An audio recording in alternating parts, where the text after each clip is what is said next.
Hey, salute to everybody. Hey, so I had a live stream that I participated on yesterday. Shout out to the whole NBBC. Shout out to DT3, the Boom Man. I had the opportunity to join his platform yesterday, and we was covering some topics, and we ended up getting on the topic of power. Right? We started talking about Deontay Wilder, his co-host. I think he has a show he does with Myron Magnus, and we had a little debate. First off, man, make sure I go to the channels tab, subscribe to everybody there in the UDC click. We had a debate in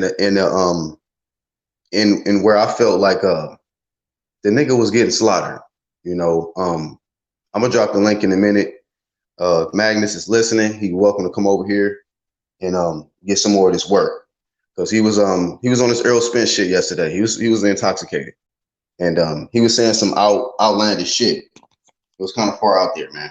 Being real, I was a little appalled at the stuff that he was saying in regards to Deontay Wilder. Now, y'all know I criticized Deontay Wilder. The two things I criticized Deontay Wilder for: three. One, he didn't keep the same energy as far as being one face, one name, baddest man on the planet.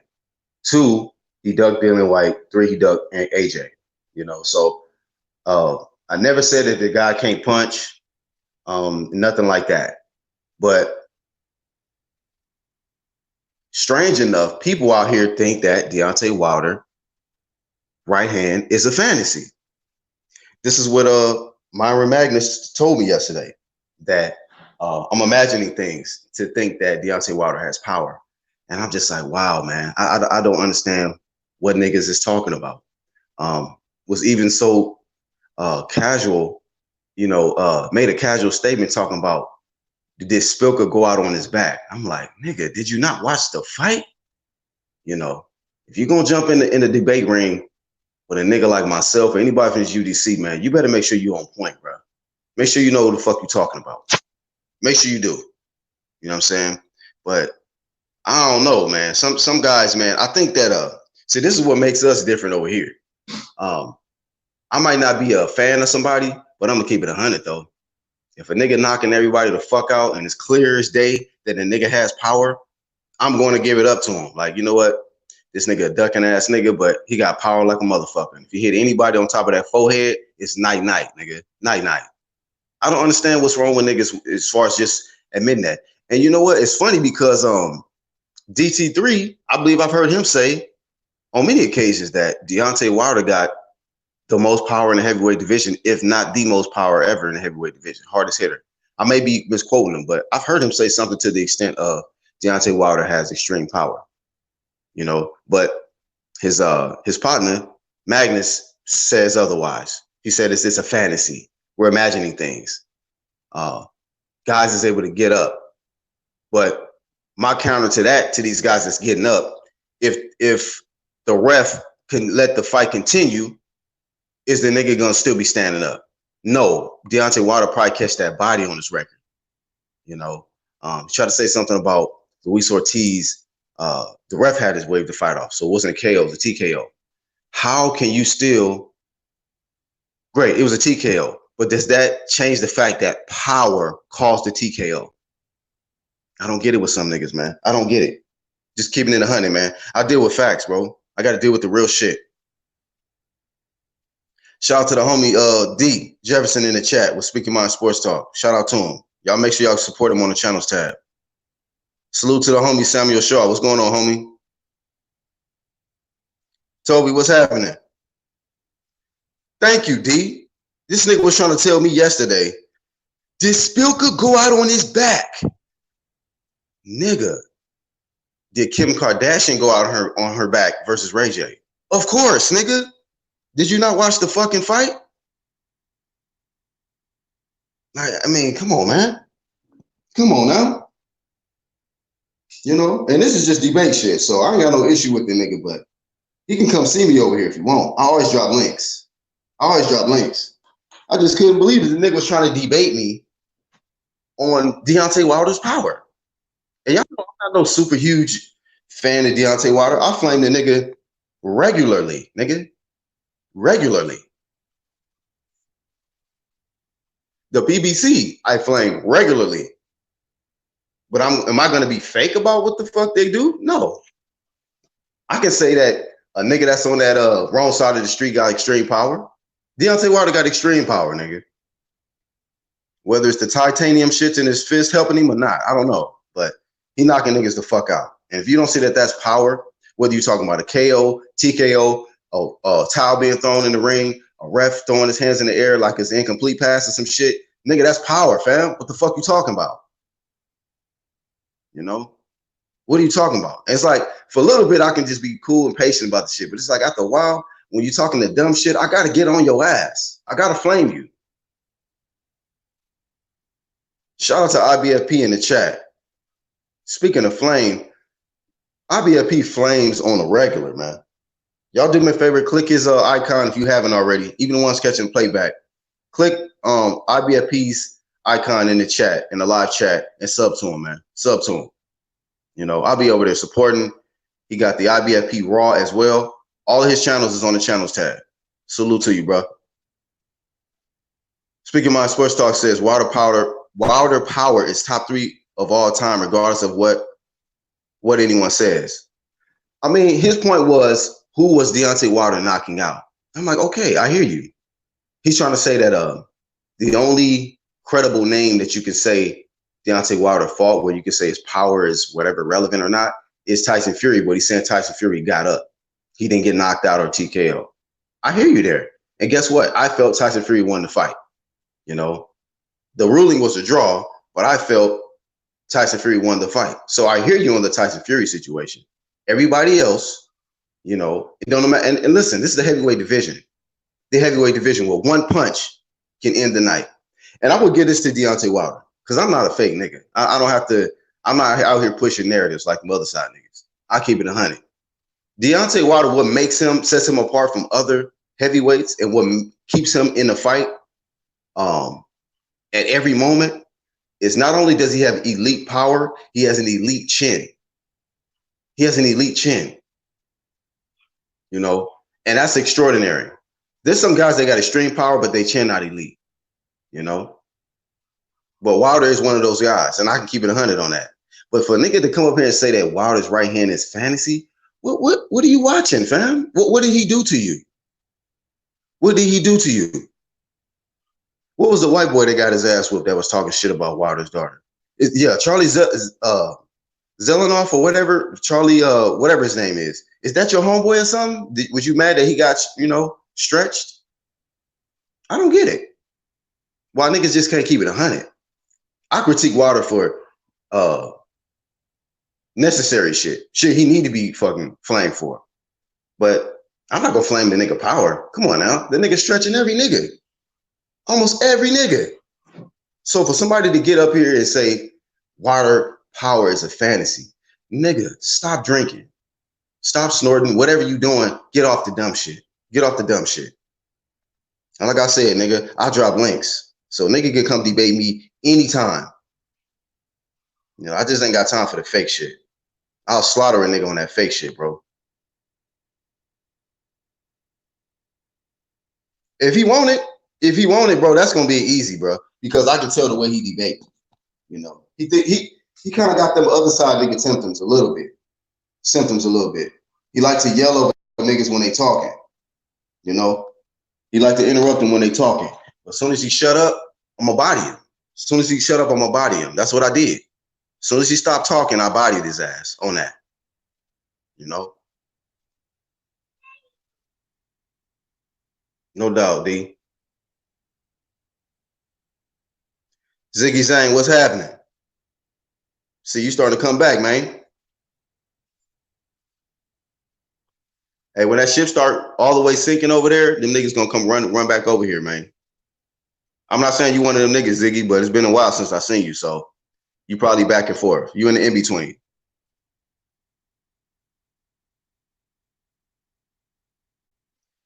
Thank you, Samuel Shaw. I couldn't believe the nigga said this shit. For you to ask the question, did Spickle go out on his back? Bro, it's time to go to sleep. It's good night time. Take a nap. Get your pillow, comforter, Good night. Good night. Hopefully he watches the playback of that live stream from yesterday, because maybe he didn't realize what he was saying.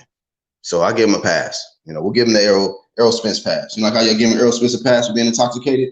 I'll give him a pass, because he's not a professional athlete. So I'll give him a pass for sounding so casual yesterday.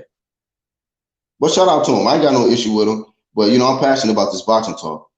If it's something that just sounds like it's just super casual or just a narrative or something, I'm going to body this shit. Every time I'm going to body it. Thank you, IBFP. And as much as me and IBFP flame Wilder, we can admit that the nigga power is real. We can admit that. I mean, bringing up his skinny legs, how is him having skinny legs preventing him from knocking niggas the fuck out? For making niggas knees buckle? You know, you got to have power just to put a nigga down. So I'm sorry, I got to defend Wilder on this one. You can't tell me that Wilder don't have no fucking power or his shit is fantasy, this right hand is fantasy. Nigga, stop it. You living in a fantasy. You know, if you don't believe it, you stand in front of the nigga with the skinny legs and you tell me if that power real or not. After you wake up, nigga. After you wake up, you tell me if that shit is real or not. You probably gonna say some shit like, you know what, I didn't even feel it. You know why? Because you was asleep, nigga. As soon as the shit connected, you was asleep. You know? You're gonna be dizzy promotions, nigga. Concussed like a motherfucker. Talking about this nigga power is a fantasy. Hate when niggas say dumbass shit.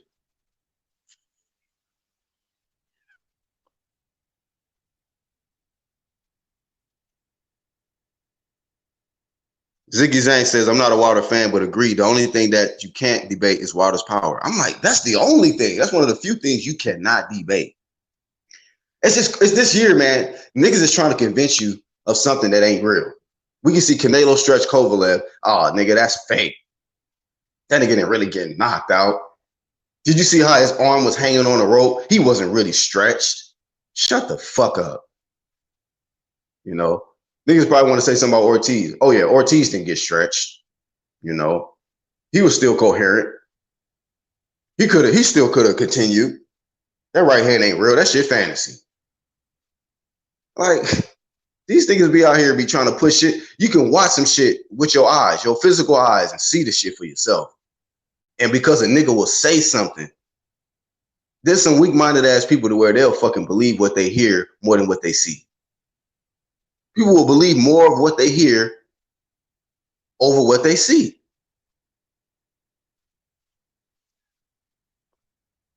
Interesting. Shout out to my homie Chin Smoke. Is that what he said, IBFP? He said, I owe Magnus a flame for saying Canelo had a gift decision on Danny Jacobs. Hey, man, hey, I'll get in the debate cage or any debate with that nigga any day of the week. We can't be allowing this casual shit to go down. And shout out to the homie DT. That's his homie or whatnot. But, nigga, I'm in this motherfucking YTBC, and we can't be out here pushing no damn narratives, nigga. Shit. I'll push true media, bro. True media. I ain't dealing with no fake shit, no fantasy shit. Nah. Wilder power is legitimate. Legitimate, nigga. Just stop with the fake shit. You know?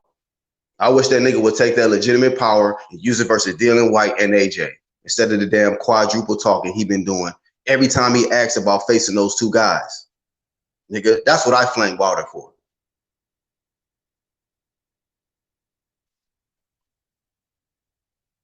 Because I keep the same energy.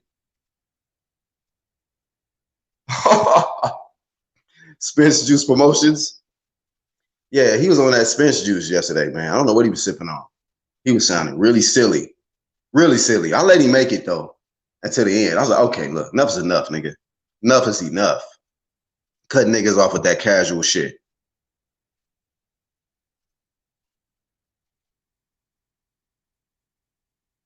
He said, Canelo got a gift in the Jacobs fight.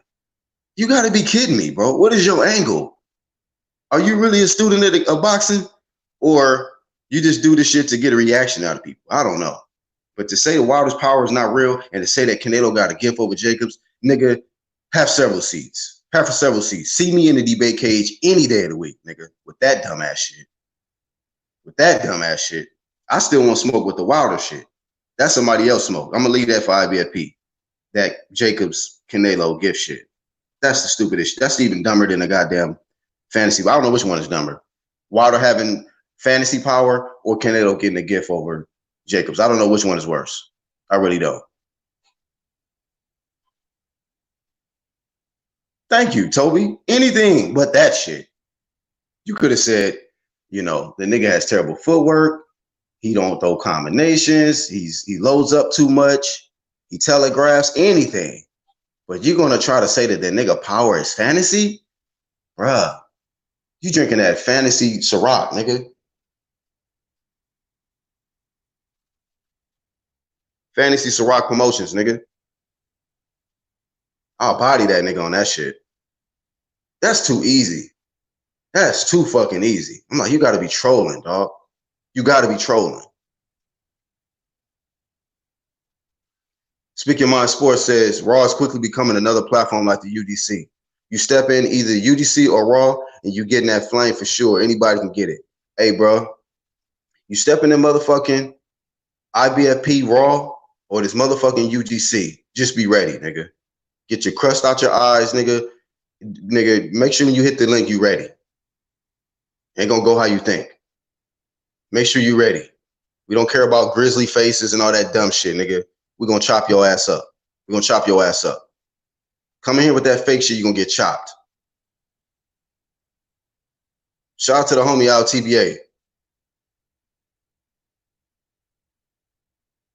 Oh shit. Hey, yeah, man, out TBA, bro. He definitely most hated this week. YTBC most hated award goes to out TBA for this week.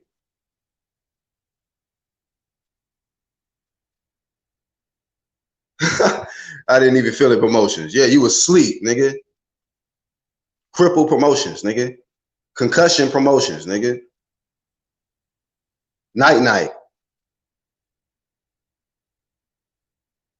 Our TBA says, we can agree Wilder does have power, but what about that medal in his hand? Do y'all think that makes a difference? We did have that discussion, our TBA. Let me put the link in the chat. We did have that discussion. Any nigga want smoke, hit the link. Background niggas, if you niggas want smoke, hit the link. I'm here. What's up, Intangible?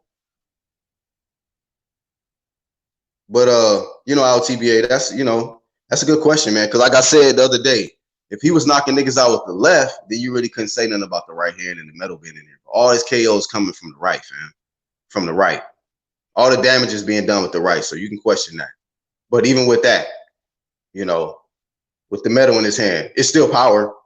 I will still win the debate on that, whether he got shit in his hand or not. Nigga, the shit is not fantasy in that right hand. Let that nigga graze your forehead with a shot, and you come back to me after you wake up. You know, I'm gonna have videos waiting on your ass. You know, I wish a YouTube nigga would talk so much shit and troll Deontay Wilder to the point he gotta fucking prove to the nigga that he got power. You know, and the nigga can say all this shit. Nah, man, this skinny leg ass nigga ain't gonna do shit. You ain't stretching shit out here, nigga. All right, bomb squad, boom, right on top of your head. And then I'm gonna fucking throw a bucket of water in your face, and I'm gonna be like, Smokey, you got knocked the fuck out. How that feel? How that shit feel? But I'm knocking niggas out in this debate shit, bro. I'm stopping niggas, bro. Any nigga come up here with that dumb shit, I'm stopping you, bro. I'm stopping you.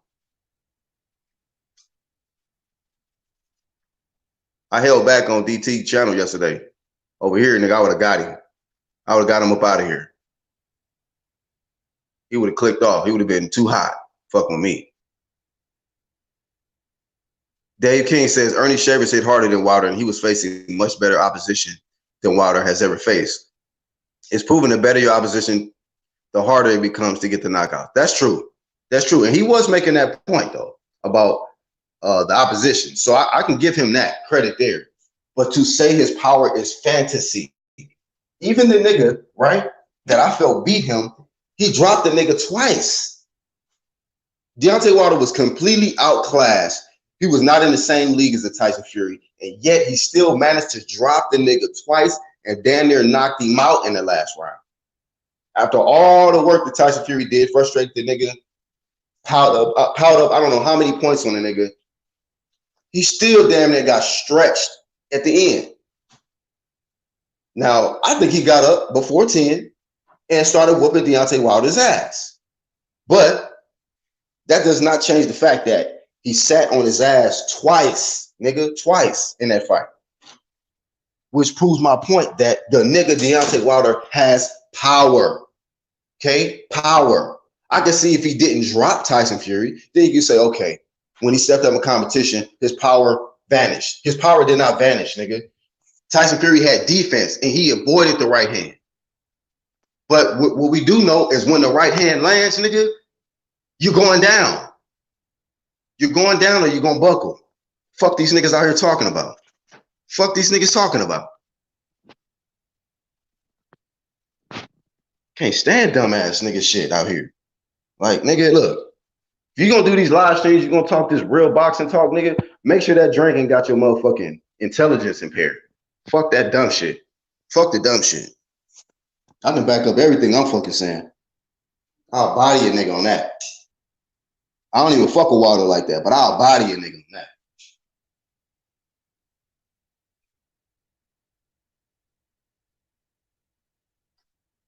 But shout out to the UK fucking with us, man. Shout out to Dave King.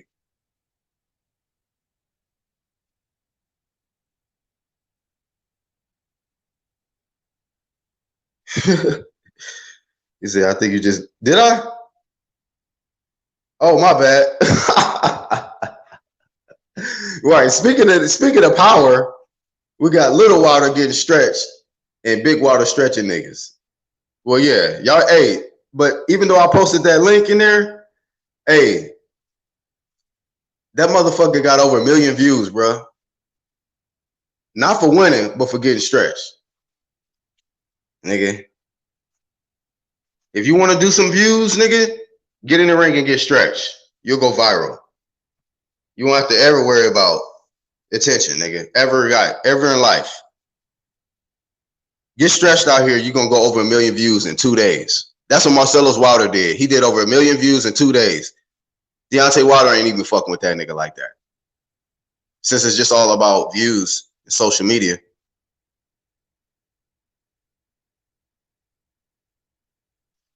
Speaking Mind says, black your body a nigga on any damn thing you want to debate, my nigga. I mean, look, I don't just debate a nigga for nothing. But if it's some shit, like, I debate facts. True media over here. So if a nigga out here pushing a false narrative, it ain't even making sense, I'm like, okay, gotta get you. Gotta get you. Or if you just out here acting like you all that, you know what I'm saying, and talking that shit, I'm gonna fucking get you. I'm gonna fucking get you. You know? Shit, I don't bother niggas, man. But if it's on some fake shit, look, nigga, I'll fucking pull your card quick. I'll pull your card quick. You know? Speaking of pulling cards, hopefully them other side niggas keep my name out their mouth. Because I'm ready to pull some cards, for real now. I'm sitting on some shit. I'm sitting on some shit. Give me a reason. Give me a reason. Stay y'all monkey asses in the background or fucking hit the link. Hit the link.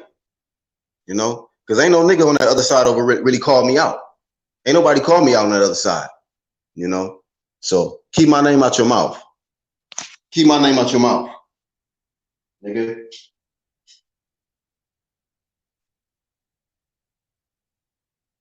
You know? Talk the most shit. And the niggas on the UGC and IBFP, we drop links on a regular, nigga, like it's a barbecue. You know, they talk all that shit from a distance, but won't come over here and hit the link. Wish your nigga would. Wish your nigga would promotions. Shout out to the homie Intangible. Hey, what's up? We gotta address this dude, Dave King, that said, was Dave King the guy that said that Wilder's power was fantasy? No. Nah. This was Myron Magnus. He's on YouTube. Yeah, that's bullshit, bro. Even if you're fighting straight bums, 41 knockouts through 43 fights is extremely impressive. Okay? And not many fights. Like, look at Ernie Shavers through his first 40 fights. How many top-tier fighters did Ernie Shavers fight through 43 fights? I don't really think he faced any. All right, he may have faced like a couple rated opponents, but he didn't really face anybody. Yet, I'm pretty sure people still give him credit for having 39 or 40 knockouts through those. All right? Like, come on, man. His power is real. You can't even deny that. He has some of the greatest power in history. Yeah. Hey, to reply to the question or to the comment that Joe said, I think D Jefferson, shout out to D, he corrected me on that. I think he got popped for marijuana. So it wasn't really a PED. I think they said it was weed or something like that. But didn't matter anyway.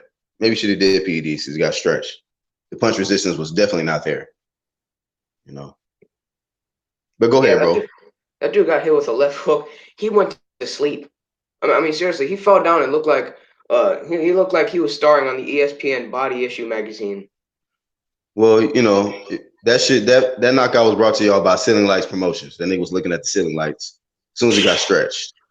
You know what I'm saying? Yeah. He didn't realize how nice they were and bright. Them shit was nice and bright as soon as he laid on his back. You know, Lean Back Promotions, nigga.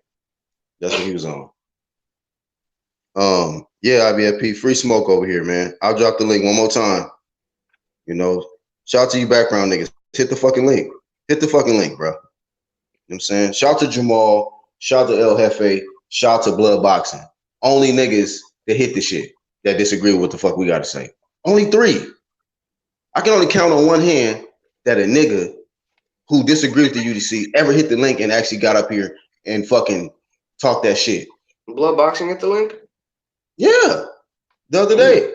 I mean, he didn't come back because he said he's supposed to get a laptop, but at least he hit the shit. I fucking missed that. Damn. Yeah. I used to watch his videos. Exclusive shit. Blood hit the motherfucking link, nigga. But I always have respect for Blood, though. That's between him and I. Yeah, I just wanted to see the debate, so I was just promoting the shit. But yeah, Blood Boxing actually knows the shit. Like, he actually taught me a little bit about the history of the sport. I don't fuck with casual channels. I fuck with real channels. Now I'm not sub to him. I haven't watched his shit in a while, but when I was watching this shit, I enjoyed the content. I ain't never had an issue with Blood. Some other niggas, you know, casual. A lot of other niggas he fuck with is casual. Or I say the other niggas that fuck with him. A lot of niggas that fuck with him is casual.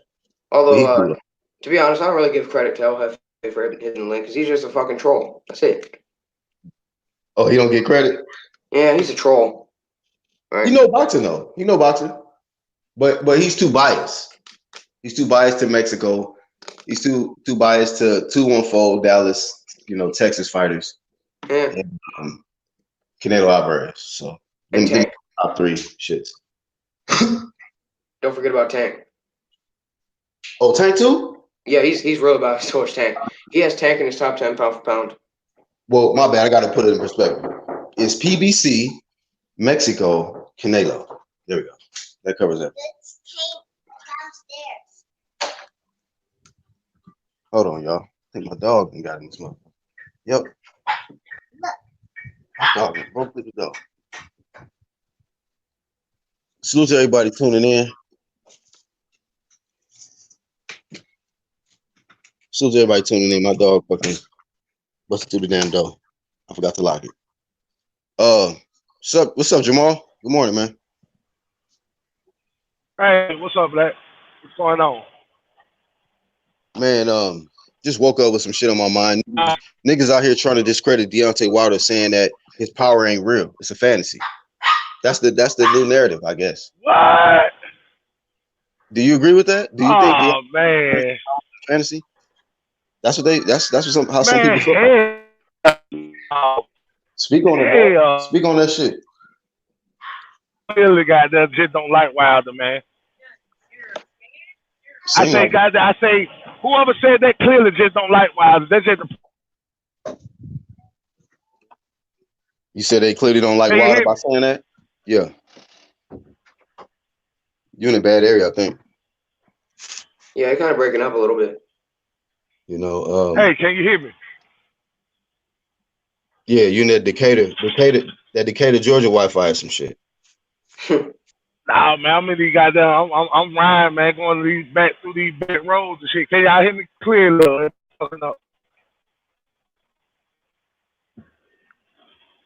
Black.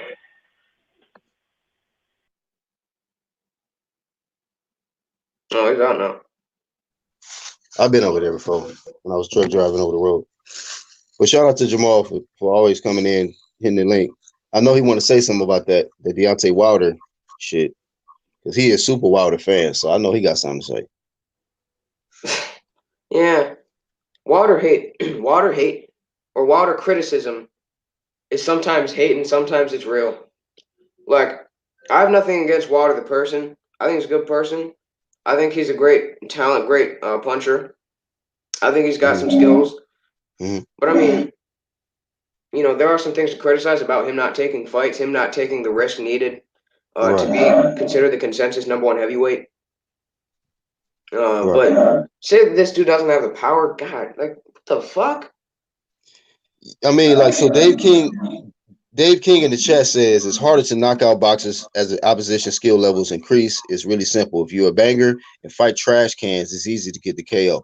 Now, my response to that is a lot of people consider Tyson Fury a top fighter, right? He beat Klitschko when Klitschko was on a long tear of wins and defenses and stuff like that.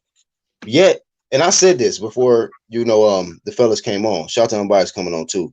But I said this, that, you know, despite Tyson Fury dominating Wilder still managed to sit his ass down twice in the fight. Yeah, dog. So we're talking about a guy who really missed most of his shots. He was winding up on shots the whole fight and still was able to manage to land two. And this is a guy who has good defense, Tyson Fury. Good defense. So he still got dropped twice. Power puts you down. What are you talking about? So for the nigga to get up here and say that Deontay Wilder power is fantasy, I don't know what the fuck you sipping on, fam. Oh, also before I let Unbiased cook, all right. Julian Jackson had one of the greatest pound for pound punching power of all time. In my opinion, he's in my top 5 hardest pound for pound punchers ever, right? Yet the only notable name he knocked out was a chinny Terry Norris. Okay, yet we still recognize him for his punching power. I understand Dave. I understand Dave King's point about, you know, stepping up in competition is hard to knock guys out. But still, how many guys throughout history have been able to fight the amount of fighters that Wilder has faced, no matter how good or bad they are, and knock basically every single one of them out? How many? I just need to say this, man. Those are two different things. Like what I said the other day. Like, for me, you can't deny the fact that Deontay Wilder has power. Like, that, saying that is just a stupid notion. And then I watched that video yesterday, and he brought up Tommy Hearns to try to disprove Deontay Wilder's power, because Tommy Hearns has skinny legs as well. Well, Tommy Hearns went all the way up to cruiserweight, and he had power enough to knock out cruiserweights. So I mean, that shit don't make sense that he used. That just doesn't make any sense. And was basically trying to make the point that, because I was saying that Usyk gets hit a lot, you know, hit. And he was trying to make it like, even if Wilder hits Usyk, it's not going to bother him. His power is fantasy. Like, nigga, is you smoking? What are you talking about? And then using legs and calves as like the notion that all of your power comes from your calves. Like it all comes from there.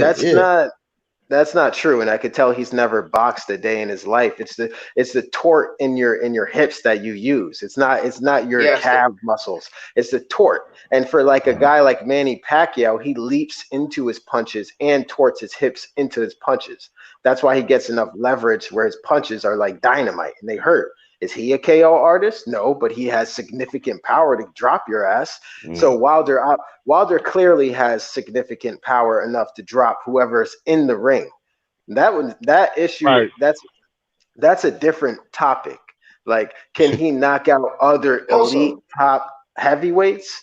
That has yet to be seen. But the guy has power. That's a different topic, right? But power is proven. His power is proven, though. You know what I mean? So, I mean, hey, y'all learn some shit. That shit that Unbiased just broke down, man. You casual ass niggas, learn. I want to point this out too. Yeah, How many great? That's just like if you fight. Hold on, Jamal. Wait for a second. Go ahead and tell me. I'm sorry, bro. But how many great guys, aside from Roberto Duran, who was a natural lightweight, how many great guys did Tommy Hearns knock out? Okay, he didn't knock out Wilfred Benitez. He didn't knock out that Murray Sutherland guy at welterweight. Okay, he didn't knock out Marvin Hagler. I mean, you can make the same argument for him, and he only had 48 knockouts through 61 fights, right? Right. I mean, come on, man. But that's different, though, right? To be honest, you can't even compare Tommy Hearns to a Deontay Wilder because Deontay Wilder has knocked out 40 of his opponents, whereas Tommy Hearns has not. But Tommy Hearns is also Tommy. Hold on, let me just say, Tommy Hearns has also fought better competition, but he's in a smaller division, and his power I wouldn't say is comparable to Deontay Wilder. I think Deontay Wilder obviously hits harder than Tommy Hearns. That's facts. Not only is Amir Khan. Not only is somebody harder than fucking Tommy Hearns, man. Hey, real quick. Not only is somebody already catching a gauge to the side, trying to say that this dude don't have power. Well, mind y'all, this is one of the smallest heavyweights, fam. If that alone, like y'all niggas is not thinking, fam. One of the smaller heavyweights, dropping everybody he faced, and you want to talk about his power is fantasy? Okay, like I said, piss the nigga off, and stand in front of him, and then when I wake your ass up, you tell me what that power life is like. And his power was still there after 12 rounds. Just imagine, like if you fight, like back in the day, we used to go throw nuts and shit, fight. Man, 1 minute of just swinging for the fences. Man, you tired of it. And that's the thing. He's still doing that after 12 rounds of fighting in 3 minutes.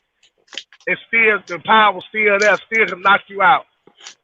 That shit right there really unbelievable. Really, that show you right there what kind of stamina he got too. He dangerous through all 12.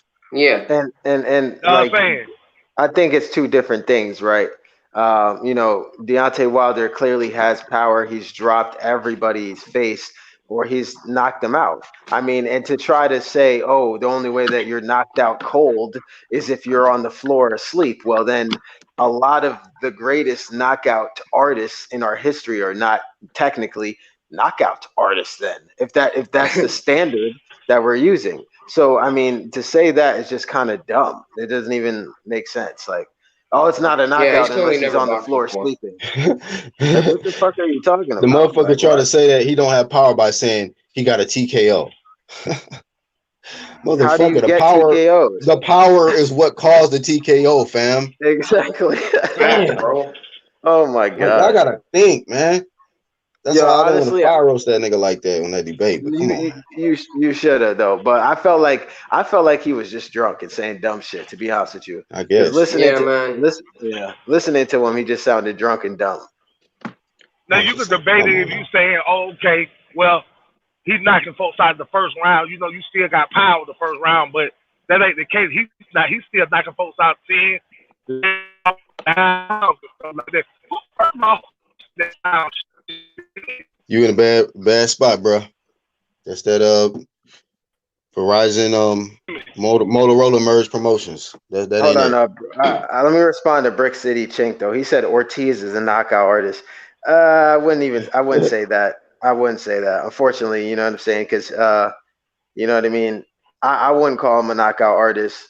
No, that's just he has power. You know what I'm saying, but not like he's been knocked out in his last 2 fights with Wilder, but I don't think Wilder has power though. For me, I don't think his power is like better than AJ or Dillian White, in my opinion, because Dillian White has dropped.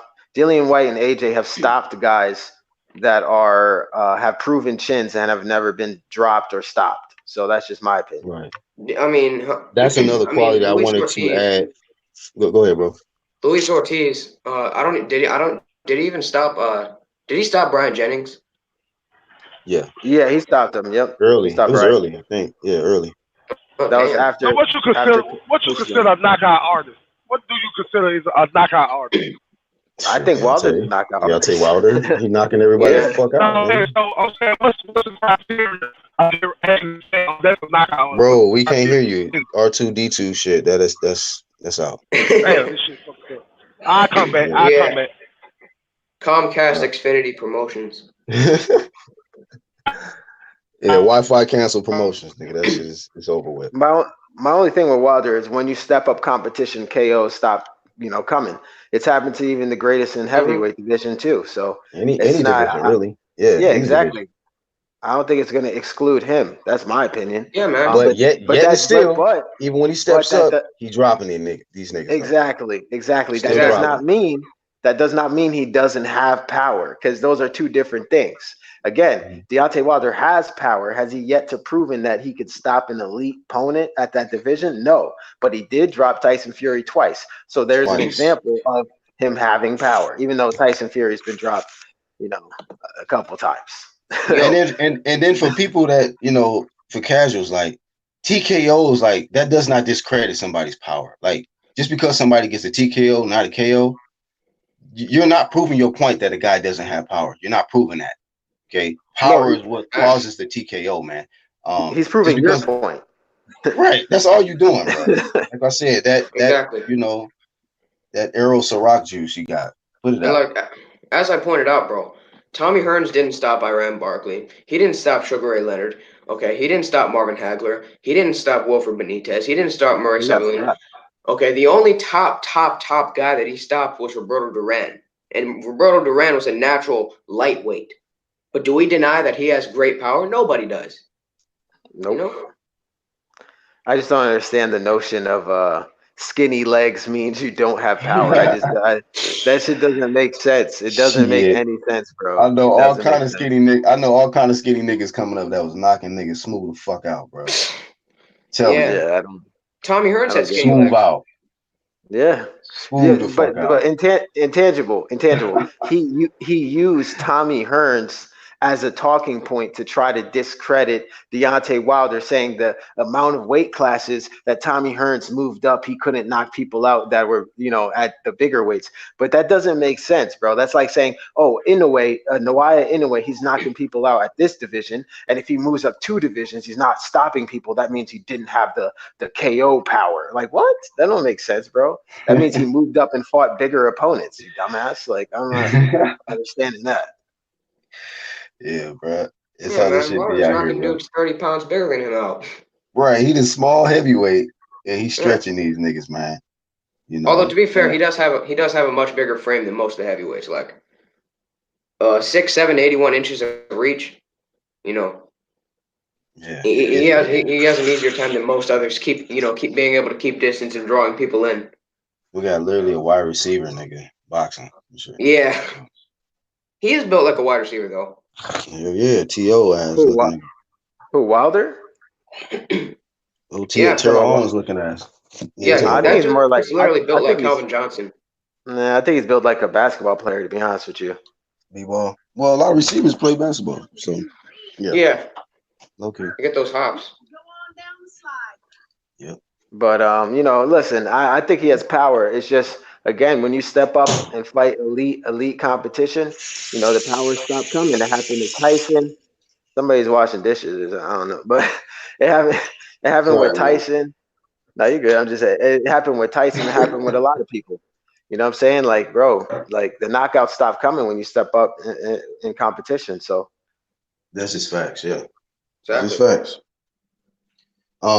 The next part of the topic, man, we got let's see here. We got Tank. Is this Tank's toughest fight? Yeah. Toughest test right here? I think so. I'm gonna tell you why, man. Because Gamboa looks game, bro, and he looks like he doesn't respect Tank. Nah, yeah, I saw that in the face-off. Like, bro, I think Tank was probably expecting him to be all respectful and shit. That nigga don't give a fuck about Tank, bro. Nope. He don't care about that nigga. But Gerard's is still gonna be a tougher test, though. I mean, look at Gamboa at the press conference though. He looks fucking fat as fuck. He looks like a welterweight. But when he get in shape though, he gonna be. Nah, I don't know about that. He didn't look fat to me. He looked kind of stocky. And that's the thing. He looks Gamboa is usually he's naturally stocky anyways, but I think Gamboa is gonna give Tank actually a run for his money. But Tank's definitely gonna knock him out. But Gamboa has quick ass hands. Tank ain't never fought nobody with quick ass hands like that. Pedraza hands ain't quick like that. And and Gamboa packs a punch. People forget that.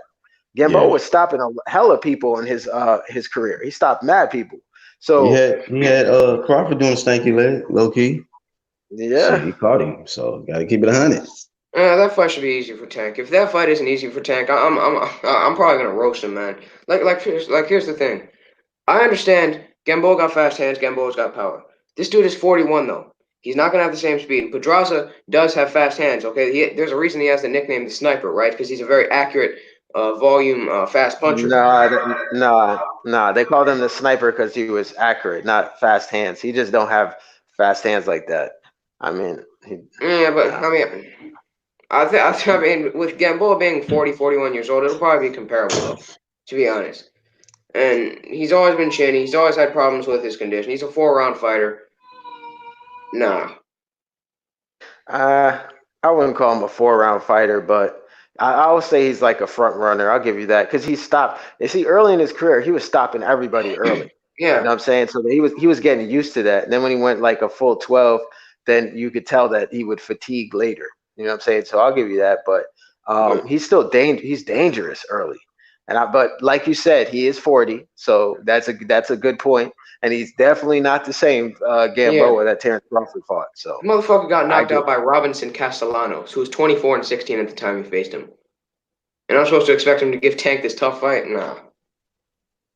I think so because it's Tank. The Tank to me, I mean, like, listen, Pedraza, like, who did Pedraza fight? You know what I'm saying? To keep it 100. You know, he stopped Tevin Farmer early in his career. You know, I get that. And then he just got outboxed by Zepeda, and he didn't. To me, Lomachenko used him as like a surgery tune-up. So, I mean, I don't know, man. I guess I'm just not high on Pedraza. Pedraza did beat Klimov and Beltran, though. Yeah, but Beltran was old as shit. Yeah. Beltran. That's true. Ain't all that, bro. Beltran is like a fucking punching bag, to be honest. Yeah. Yeah, he is, yeah. And those are just... Yeah. John Dilly says Tank is looking seriously fat. He always looked fat until he got exactly. trimmed. You know, when is this fight? When is it? December 28th, I think, right? It's like right at the end of the year. The last time a PBC fighter fought at the end of the year, they lost. They got upset. Remember Jamel? Last December? Yeah. And in my opinion, Korobov should have been given the decision against. It should have been 2 back-to-back victories for the opposition, nigga. I don't know how you could watch that fight and give it to Jamal. He was getting his face tattooed with that left hand by Korobov. Yeah. That shit couldn't miss. Charlo's too basic of a fighter. He fights at one range exclusively. He's just a jab, right hand. You know, he doesn't set up combinations. He doesn't have the best head movement. No defense, bro. Yeah. No defense. He's basically he's a wide receiver, man. He's a wide receiver. He's a wide receiver with boxing gloves on. You got to be quick, nigga. He ain't got no speed like that. Fucking hell nah. Motherfuckers. He need to learn he better get some head movement in this next fight though against Hogan. Andrew Santos. I'll give Tank this. This is his most established name. Not his greatest test. Yeah. I mean, I think people. Matter of fact, he's about to fight a former pound for pound fighter. So, you know. Yeah, he is. Yeah, but you know what? But I mean, to what Intangible said, he's 40. You know, he's way. In my opinion, I think he's past it. However, is he that old? Yeah, he is. He's Cuban too, so you got to add 5 years. Exactly. Yeah. He could be fucking 60. Carry the 4. So carry the 1. Add them Cubans got 60-year-old faces and 20-year-old hairlines. Yo, for real, he's like 40 and he got parts in his hair. Who's still doing that shit? I know. You say he's 40. This nigga, bro. Yeah. Hey, What race was that one dude? They used to smoke the cigarettes. What's his name? The one that fought De La Hoya, Mayorga. What race is he? Was he nationality? I think he was Colombian. No, he was Nicaraguan. Nicaraguan. Okay, yeah. I think that's it. That's it right there. Yeah, because like some of them Hispanic coaches, man, they could be up in age, but they still wild like they in their 20s and shit. They could be like damn near 43, 44. And they still out here with parts in their hair, getting turned the fuck up, nigga. He one of the cats though. Matter of fact, I seen some footage of him in a street fight, I think last year or some shit. So he'd be pretty active. Like he'd throw them hands in the street too. I was like, damn, this nigga throwing hands out here in the street. We need another Mayorga unboxing. Like people who will just fucking not even just clever. Come on, dog. He out here grabbing niggas, chicks' asses and shit in press conferences. Like, we just need, not guys like Tyson Fury who are disrespectful, who like to talk trash. We need guys who are just completely petty and completely disrespectful. Like they just do shit that you wouldn't even. He said we need some pettiness in the sport of boxing. Yeah. This generation of fans will, I'm saying they'll protest that shit immediately. They too soft for that. We need like you're gonna have feminist protests in the stands. We need a Prince Nassim. We're gonna flip over the ropes. You know what I'm saying? Being a showboat and shit, and come and knock your ass out and have a good day. You know what I'm saying? That's what we need. Showmanship back in the boxing. That's what we do need. Yeah. Hey, let me ask you real quick, Bias. Who's the more active fighter out of Tank and Gamboa? Because I don't really know. I haven't seen Gamboa fight in a while. I mean, honestly, I don't really keep up with Tank's career. Who's the last person Tank fought? I mean, I know Tank is not active. Tank, Ricardo Nunez. Or some shit. Yeah. And then you about to fight a guy. Like, what the fuck does Nunez do for you preparing for a Gamboa fight? I don't know, man. Gamboa, though, he only fought once in 2018. I think Tank's probably a more active fighter. Oh, although Tank actually fought once in 2018, though. Didn't he just fight Rocky? Yeah, I did. Martinez, though, is shot as fuck, man. He hadn't fought in like 2 years. And that dude's known to be just to get his ass whooped. Mm-hmm. A lot of people in the chat feel like this weight issue with Tank could backfire on his ass. I don't know if it's gonna be this fight, but it could. John Diddy was saying that you're gonna pay for it in the end. Maybe not now, but it will happen. Yeah, he could eventually step into the ring with somebody in great condition who could take his shots, who could expose his weaknesses, expose some of his flaws. It could happen. Yeah. All right. If y'all think Gamboa should go to the body, go right at Tank's body. Oh yeah. And how many rounds has Tank gone? Has he gone to full 12 yet? Nah. Yeah. No, he hasn't. Never. So see, look at that. The conditioning part right there. Let somebody take him a full 12. Then we're gonna see if his conditioning. We're gonna see if his conditioning is good. Hopefully, I would love to see if Tank can actually go the distance and still maintain a high skill level. Because usually when niggas get fatigued, they start fighting like Joey Spencer and shit. Remember that shit? Yeah, that's it.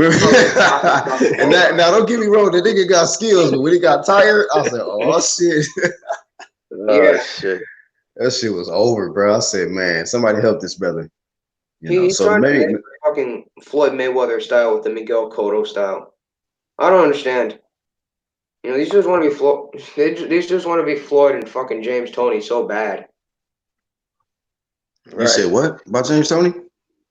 Yeah, these people want to be Floyd and James. They want to have the Michigan style so bad. Oh yeah. Philly shell. Hey, I just thought of something though. Let me ask you something intangible. How many fights have you watched where somebody was just on the canvas sleeping? Can you tell me? I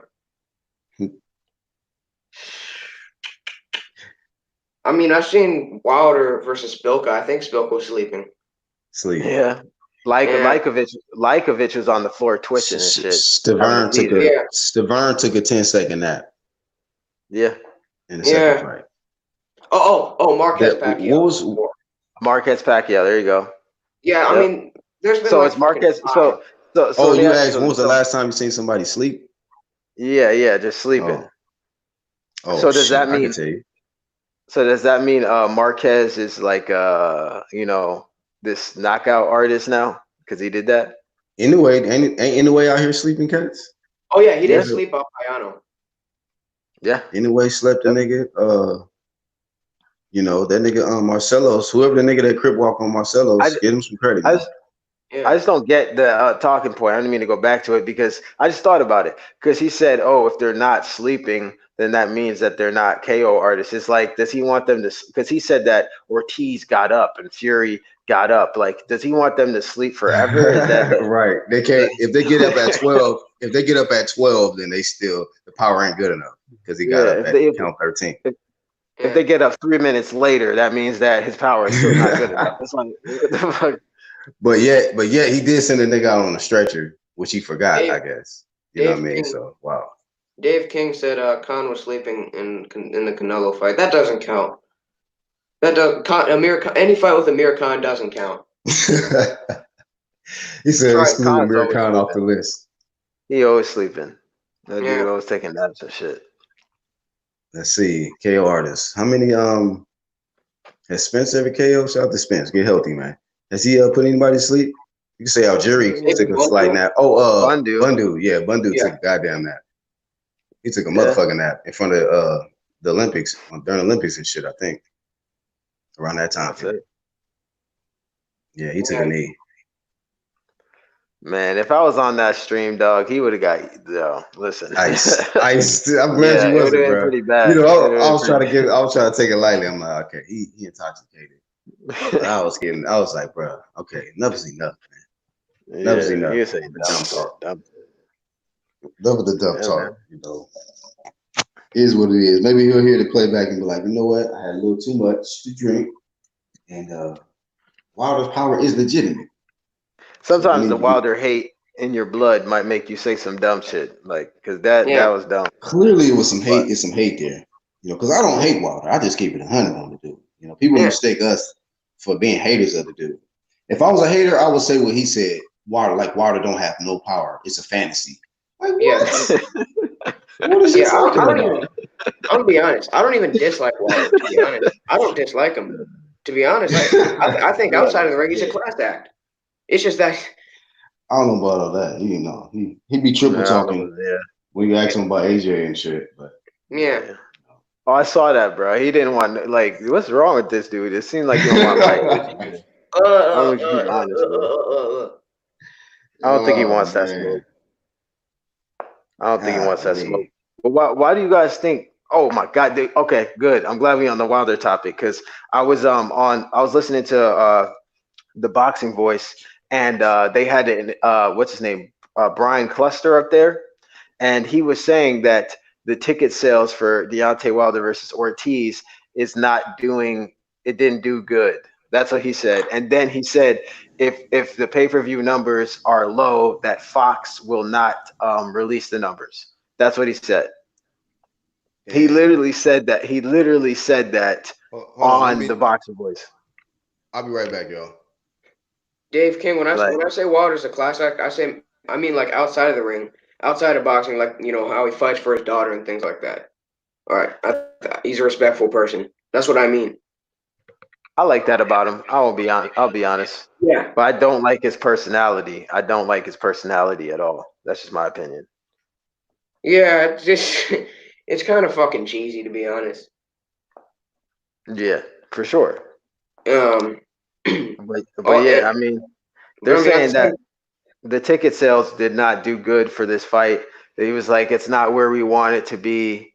You know, and then they asked him about the pay-per-view numbers, and he said, well, you know, look, you know, we're trying to make Wilder a star, you know, and he said pretty much if the numbers aren't that good, then you know, I don't expect Fox to release it. That's what he said. So to me, that all of that sounded like, ugh, this ain't do the numbers that were expected. So you could tell they took a big hit, especially if they gave him $20 million for this fight, which I don't believe, because if they did, then they're doing business backwards. Yeah, that shit. Yeah, I don't get it. Wilder needs to go to the UK and fight somebody, to be honest, if he wants to actually become a star. To be honest, like if he can go to the UK and fight White or somebody, hell, he can fight Parker somewhere in the UK. I mean, the Fury fight should be in the UK, but this dude, they think they dumb, bro. Yeah. Hey, the link is in the chat, man. I'm dropping it right now. Background niggas, there it is. There it is. Hey, before I dropped off, Bias, you was talking about the Brian Custer talking about the numbers, the ticket sales flopped, and then what about and then he's yeah, exactly. He said that, you know, they're trying to build him into a star, and he basically said that if the numbers are low, you know, he said this. He said he would be happy if it reached 300K, and then he said if the numbers are low, then Fox most likely won't release the numbers. That's what he said. You kidding me? Nah. So you could tell they took a hit, bro. Listen, this proves that these niggas be feeling certain information, man. They may have done probably 150. They do selective reporting, nigga. Is my point. What's up, D? What up, dog? Where that dumbass Hefe at, man? Talk about some fucking 400,000 or 500,000 sales. He said that? Oh, man. Yeah, his casual ass said that. Yeah. We gave him too much respect, man. That nigga straight casual, bro. Yeah, and this dude El Jefe said that fucking and I actually watched the replay of that stream. He said that Evander Holyfield is not a pay-per-view star. Evander Holyfield, who had like 6 pay-per-views that did 1 million buys. Yeah. Yeah. Yep. El Jefe casual. Well, hey, D, let me ask you something, D. What do you think about what Myron said yesterday? I think he was drunk, but he said that Deontay Wilder's power is fantasy. Nah, bro, I was listening. I've been listening the whole time. I just had to run to the store, and this cheap ass phone I got, I won't try to electrocute y'all, but yeah, I agree with you, man. Myron probably was sucking back on Grandpa's cough syrup or something, man. Yeah. I think he gonna watch that shit and smack himself after he watched that shit. Yeah, he was off that shit. Shout out to him. He can come over here anytime he want. The link is always there. I think he knows that he was probably drunk, and he's not. And he's like, okay, it was probably not the right thing to say. I gotta tell you, and I'm buying something. Listen, man, Gamboa is 37 years old, bro. That motherfucker gonna be 38 by the time the fight comes. But he ain't no damn 40 or 41. And trust, those 3 years make a difference when you get that up in age, bro. You know what I mean? But he gonna be 38 on fight night. Hey, but D, peep this out. But peep this out, D. We do know that some old niggas been definitely kicking ass this year. We know that.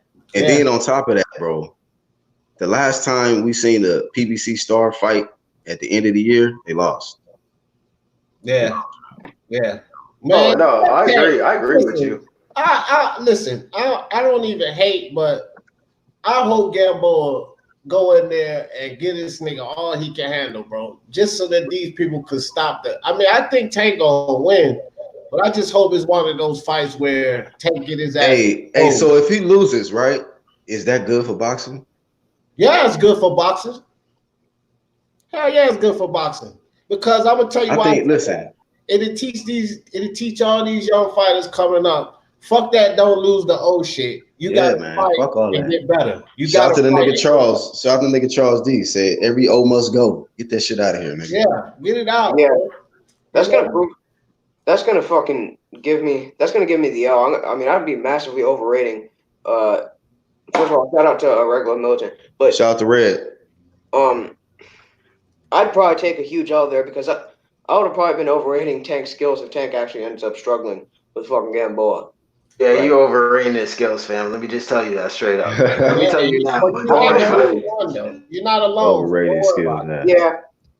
I mean, for me though, I'm just being honest. I don't think Devin Haney is ready for him. For who? Tank? Who? Yeah, I don't think Devin Haney's ready for Tank. Oh, you tripping, fam? You tripping? Come on, Devin Haney. Yeah, but you talking, bro? Predictable fighter, bro. He doesn't. You tripping? I'm gonna go on mute. So is Tank. I ain't even gonna say that. I'm gonna let them get it. Listen, so is Tank. What are you talking about? Like, his hooks are predictable. He puts all his body weight on his front foot when he throws that hook, leaves himself wide open. Like, just because Devin Haney had one bad fight with Santiago like a month later after he just had a fight going in camp, don't mean that he's not ready for Tank, fam. But I mean, I've seen this before though. I've seen, like, I even saw in the Abdullah fight, he doesn't really set up his punches. He stands in front of his opponent, stands in the pocket, and he doesn't. The fight where he doesn't shift his weight between his feet, and he just pot shots you. Okay. You talking about the fight where he beat the dude up and broke his face? He won every round of that fight. Hold on, but look at Tank. Go watch Tank versus Nunes. Go watch Tank versus Nunes. Nunes was lighting his ass up in the early rounds. And then intangible. Do you know that? I know it's just sparring, but do you know that Devin Haney whipped Tank's ass in sparring, bro? Do you understand this?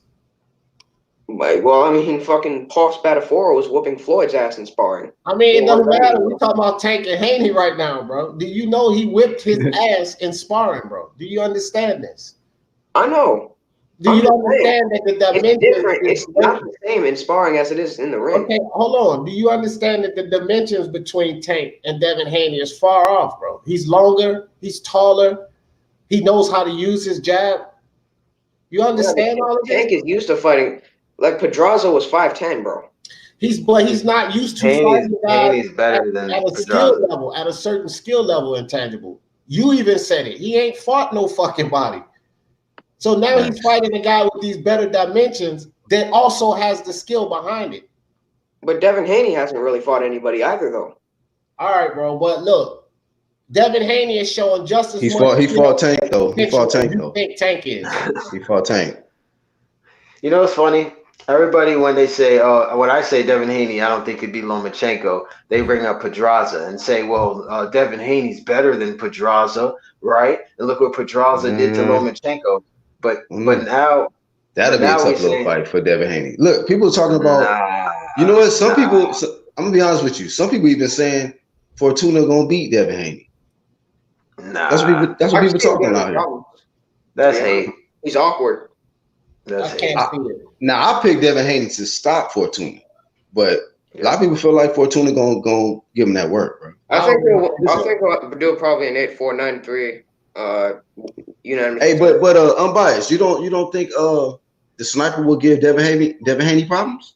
Bruh, I think Teofimo would stretch Pedraza. Devin Haney beat the hell out of Pedraza. Yeah. Like he's to me. So but hold on. He's not that good, man. He's just not that good to me. Okay. Well, he was kind of peppering up. He was peppering up Tank before Tank got the KO. I'll tell you that. Yeah, that's he was. And then hold on. At the end of the Lomachenko fight, look at his face. After he fought Pedraza, look at his face. The nigga gonna be getting touched. But Loma is small. Like that's why I can't compare those two. Loma is small. Yeah. He struggles with people who have longer reach than him. Lomachenko does. Like Devin Haney, he's not as I'm not small saying that Pedraza will win. I'm just saying I think that he could give Devin Haney some problems in it because of the style. That's all I'm saying. Hey, Black said something interesting earlier when I was listening. He was like, which I always say this too. It's a difference between all these TKOs and KOs when we talk about power.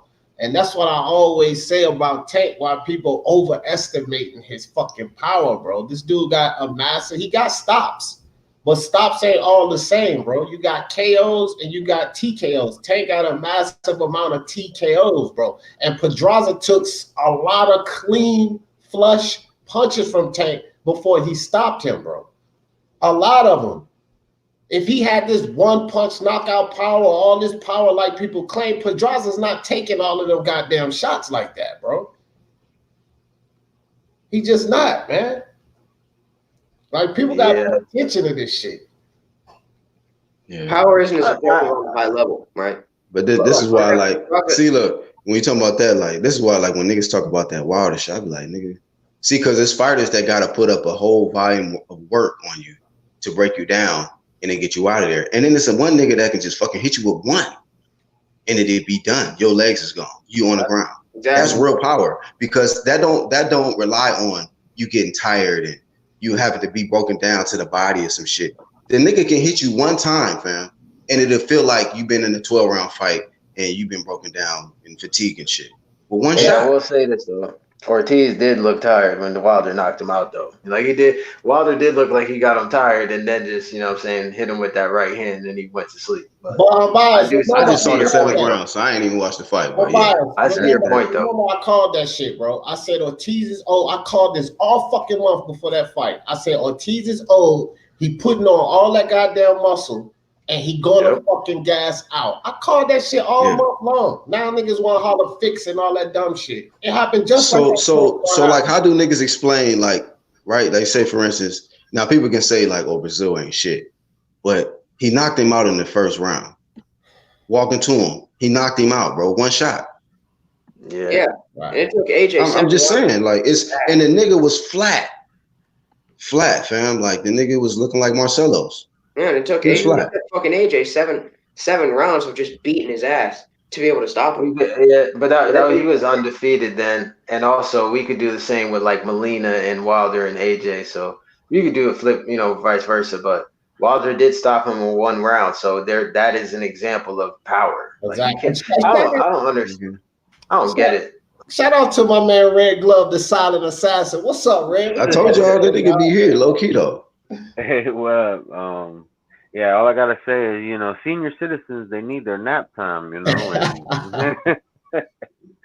but I mean that's some good points. Like if you're outboxing somebody for 7 rounds, that's gonna it's gonna make you tired, and with Wilder having the kind of power that he has, it's very plausible that he was tired.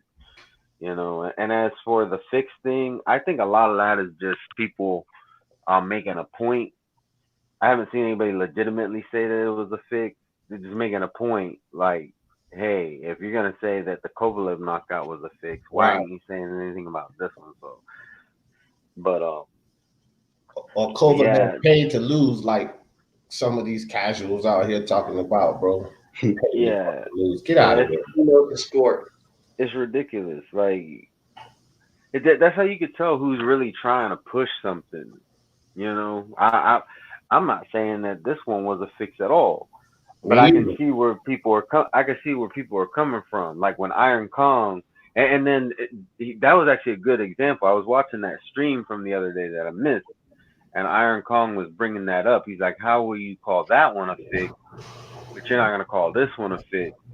And then Jamal Wright automatically became defensive, and that's what a lot of fans do. Like they take what you say and then they turn it into something completely different. Like you give some credit to a fighter, but you don't go above and beyond saying that they're the GOAT or they're #1 pound for pound or something. And then people are like, "Oh, you ain't giving them no credit." No, I'm giving them the right amount of credit. You just want to be.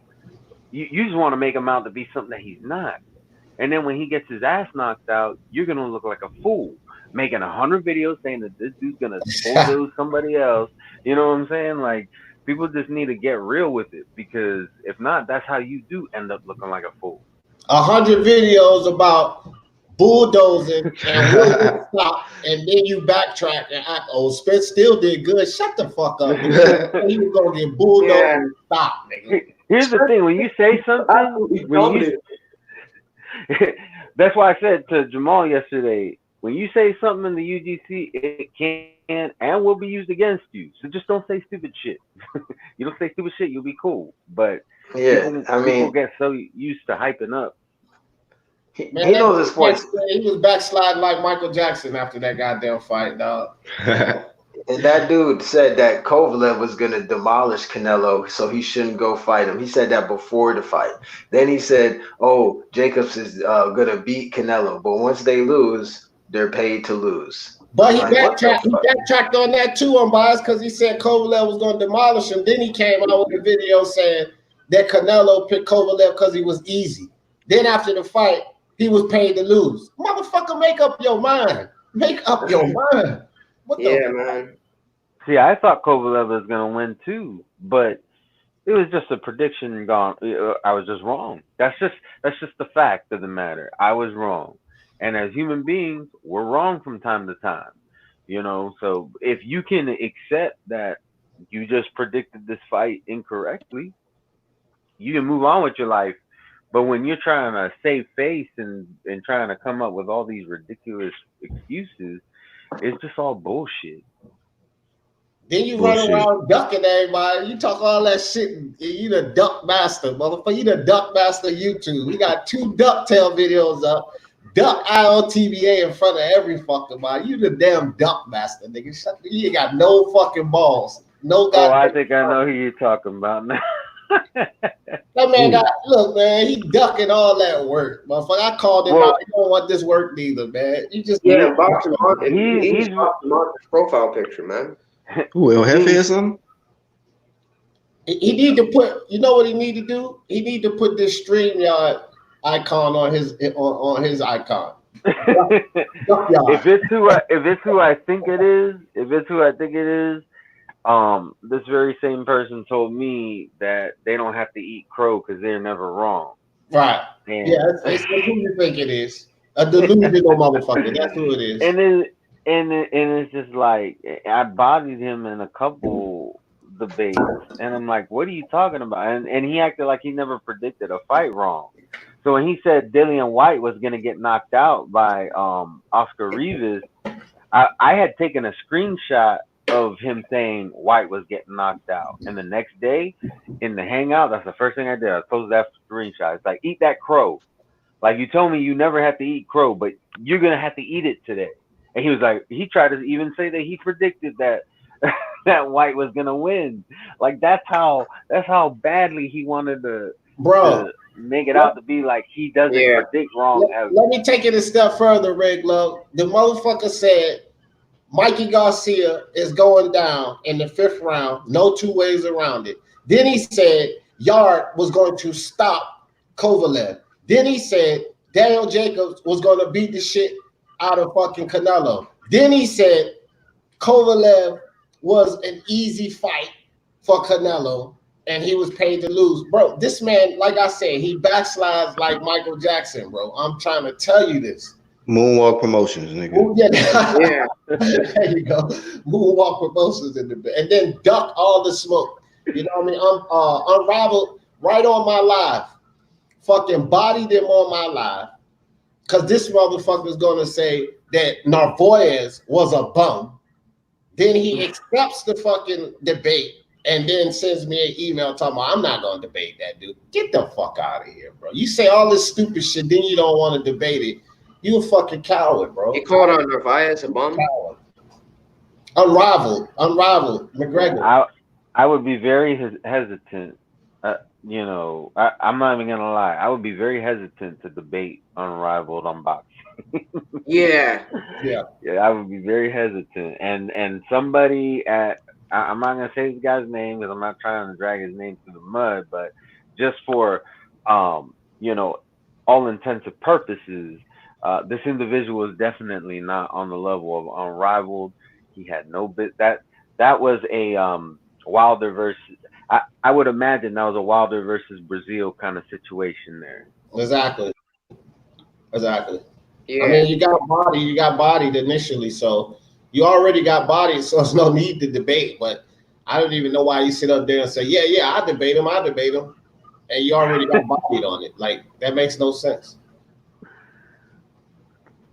Yeah, I would gladly duck Unrivaled in a boxing debate. I would shamelessly duck him. I mean, I would do it if I felt the need to. Like, me and him, we actually agree on a lot of things, but it's just I know that he pays attention to every division. Like, one day he had me and Tommy just say, name a division, name a sanctioning body, and I'll tell you who the champion is. And I'm talking about from the smallest division to the heavyweights. He could do it with every single boxer. And then he knows a lot about the history, and it's just like, you know, I'm not trying to pick a debate with him. If it ever happens, it happens. But I'll tell you what I do. Hey. I'll tell you what I do. I'll Floyd Mayweather his ass. I'll debate him when I know I can win. Yeah. Hey, I want to ask y'all about this Jaime Mungia fight. Y'all know this is gonna be his first fight at 160. He fighting Spike O'Sullivan. I think that's a tough fight. I think it's a tough fight, man. He might get his ass whooped, to be honest. Yeah. Jaime Mungia might get his ass whooped. I think one or two things is Jaime ain't all that, bro. Jaime is not that, bro. Yeah. Spyko is trash. If he faces Spike got stretched by what's the homie name? David Lemieux. David Lemieux. I get that, but David Lemieux is a quick ass fucking power puncher, nigga. He just caught him early, but I still think Spike can get that nigga that work. Jaime defense is garbage juice, bro. He's trash. Yeah. He's trash. I agree. If Terrence Crawford had moved up in time, he could have gotten that WBO belt easy. Hopefully the odds and shit is looking decent. I'll bet some money on that. Nah, see, intangible. Look, you gotta understand something, bro. Hold on for a second. I give Bud all the respect, but Jaime Mungia is a pressure fighter and he's fucking huge, bro. At 154, he was fucking huge. And the way he can take a punch, man, Bud ain't just walking through this dude, bro. I know Bud can box, I get it. But this dude is fucking huge, and his chin is like fucking iron because he uses his face for a punching bag. He was already 160 at 154. Bud not just walking in there beating somebody. Like, this ain't no fucking Jeff Horn because Jaime Mungia got offense. He don't have defense. Horn is a low-level fighter. So we can't just say that, especially the fact that Bud ain't fucking top at 147. Listen, I hear what you're saying, but Jaime Mungia is garbage. Spike O'Sullivan is garbage too. They both trash, but I mean, listen, I would definitely say Jaime Mungia is gonna. I think that's my point. I think Spike is better trash than Jaime. Well, it remains to be better trash promotion. Lost to an old fucking David Lemieux too. Like Spike O'Sullivan is like kitchen trash. Jaime is dumpster in the alley trash. Jaime don't got no kind of defense, and Spike O'Sullivan, bro, he can't box his way out of a paper bag. So I'm just saying that's why I think Jaime gonna whoop his ass most likely. But because Jaime don't got defense, Spike O has a chance. So to just pepper his ass up at 12. Damn near. I think it's gonna come down. I think it's gonna come down to if Jaime Mungia's power carries over, like if.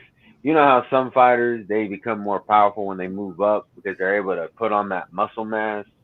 If he's that kind of fighter, if 154 was not his ceiling, which I don't see how it could be. Look at how big he is. You know, I think he could possibly beat Spike O'Sullivan. But if it doesn't, he's going to sleep. I'm gonna tell you like this. And y'all know when I call out these predictions early, I stick with it.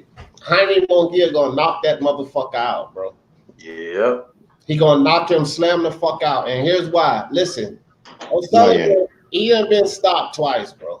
And I keep saying this about Jaime Mungia. Jaime is garbage, bro. It's garbage, no doubt. I agree with y'all. But his offense, bro, he's a man. He keeps coming. He gonna knock that dude out, bro. Watch him, man. That Iron Sheik looking ass motherfucker about to beat the brakes off Mungia. Watch. I'm about to probably put some money on it.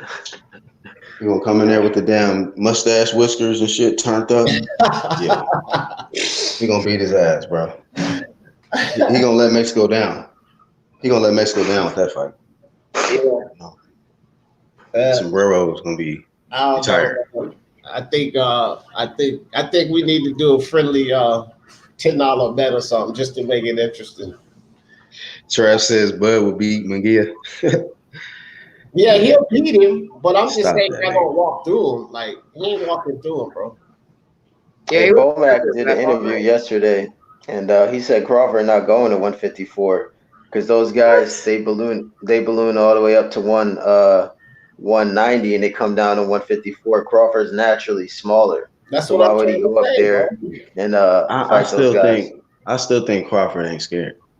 Nah, he ain't scared of shit, but yeah, he gonna go there. Bomac's smart enough to know better than that, bro. This is what I'm trying to say about these guys at 154. They just so fucking huge, bro. Like, that's another look, that's 2 7-pound jumps. That's 14 pounds from the glory he had at 140. People gotta understand that, bro. It's weight classes for a reason. That's 14 pounds of a jump, bro.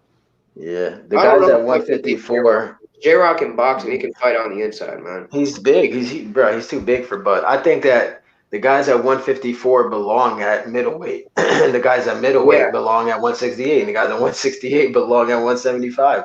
This generation, they're shrinking themselves down to a smaller division. That's what's happening. But it ain't no. Hold on, bro, because I always fucking debunk that weight bully shit. It ain't this generation, bro. 89 years ago when they introduced weight classes, that was the fucking strategy, bro. You get down as low as you can physically where your body will allow it and you fight. So this ain't no new age thing. They've been doing this shit for almost 100 fucking years. That's just the case. And 2005, mid 2000, they was start this fucking weight bully term came out, bro. Weight bully is a fucking No, I'm not saying these guys are weight bullies. But these guys are not fighting close to their natural weight. That's my point. Like Floyd came in to close to the weight he fought in the Olympics. Actually, he came in at the weight he fought in the Olympics. Then he gradually moved up, but he was young. You know what I'm saying? He did what his body was telling him. He wasn't sitting there trying to shrink down to have advantages over smaller guys that a lot of these this generation of boxers are doing. Like Tank could have been at 135 already. You know what I'm saying? So that's my point. J-Rock should have been at middleweight. You know what I mean? These guys rather struggle, miss weight, drain themselves, and then get their ass beat, take a L instead of just moving up. Yeah, back then though it was a little less severe. Like for example, I was actually reading about Henry Armstrong's career a little bit. When you look at one of his opponents that he fought at middleweight. Kefrino Garcia. Kefrino Garcia came in at 153. All right. Yeah. He didn't really come in around the limit. They fought close to their natural weight, and Henry Armstrong came into that fight 140, 142, 143. Yeah. Again, man, that's my point. These guys aren't fighting close to their natural weight. Yeah, and the thing is, because they don't do same-day weigh-ins anymore, I mean, unless you want to fight for the IBF, which even they, from what it seems like, seem like they're really even sticking to that. I think it would be very different if they were doing same-day weigh-ins right now, but because they're not and they can rehydrate, it's a lot of dudes doing this. Hey, what about this topic Travis talking about in the comments? He says, let's talk about the clear duck/excuse by Spence. ESPN reported Wilder Fury 2 will be a joint pay-per-view between ESPN and Fox. He says, remember Spence at the Porter Garcia press conference making network excuses. Hey, man, he's not the only one. The PBC guy yesterday was saying the same thing. Oh, it's going to be hard to do it. And then once Mike, the co-host up there, asked him, oh, what about Tyson Fury versus Wilder? He started stuttering. He's like, I'm like, yeah. So they just don't want to make that fight. Who was it? Oh shit! Man. That's how you could tell. That's how you could tell who's a fan and who's a fanboy. It's like they start bringing up that network shit, and it's like, well, hold on, your hero Wilder, because that's usually their one of their other heroes is gonna fight somebody from ESPN. So what's the excuse? There was no excuse for Crawford and Spence to fight if that's the case. There's no excuse for Tank and Loma to fight if that's the case.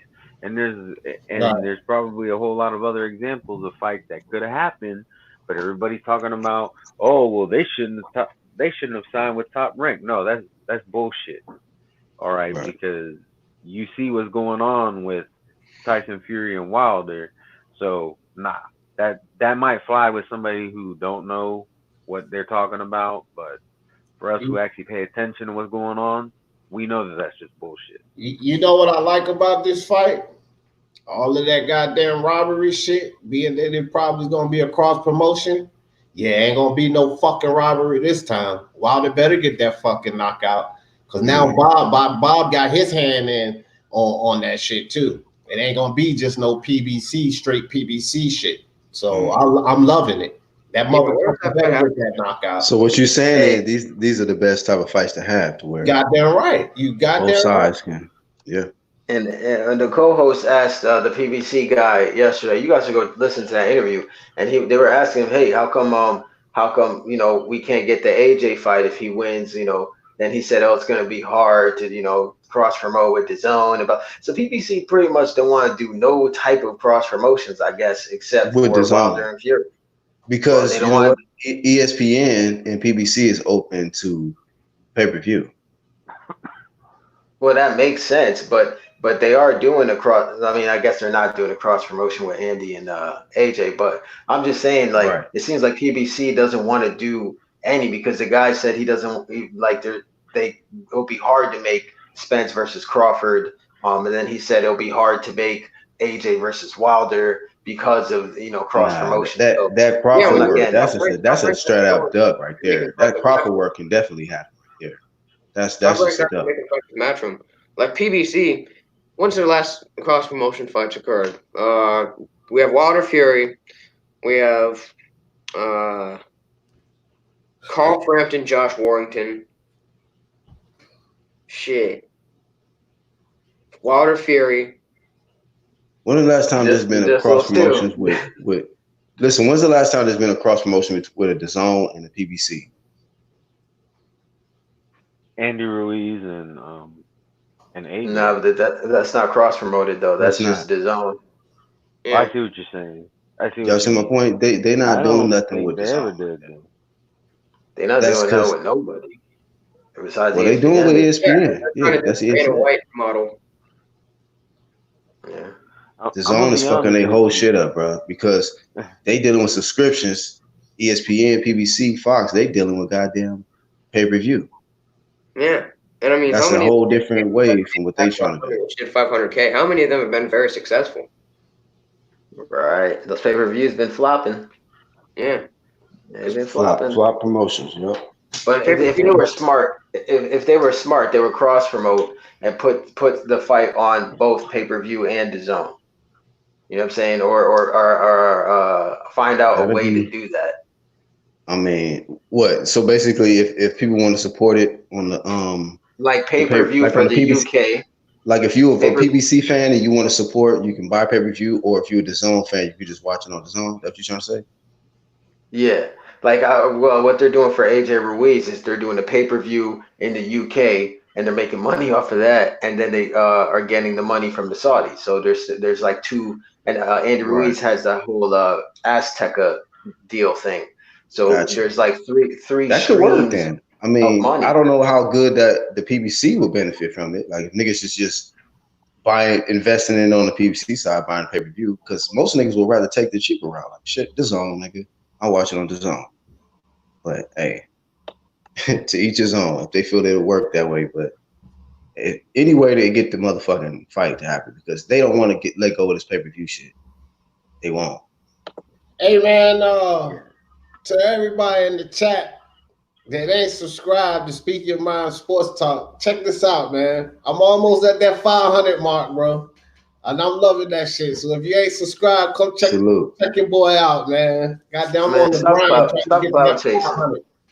Why you cloud chasing? I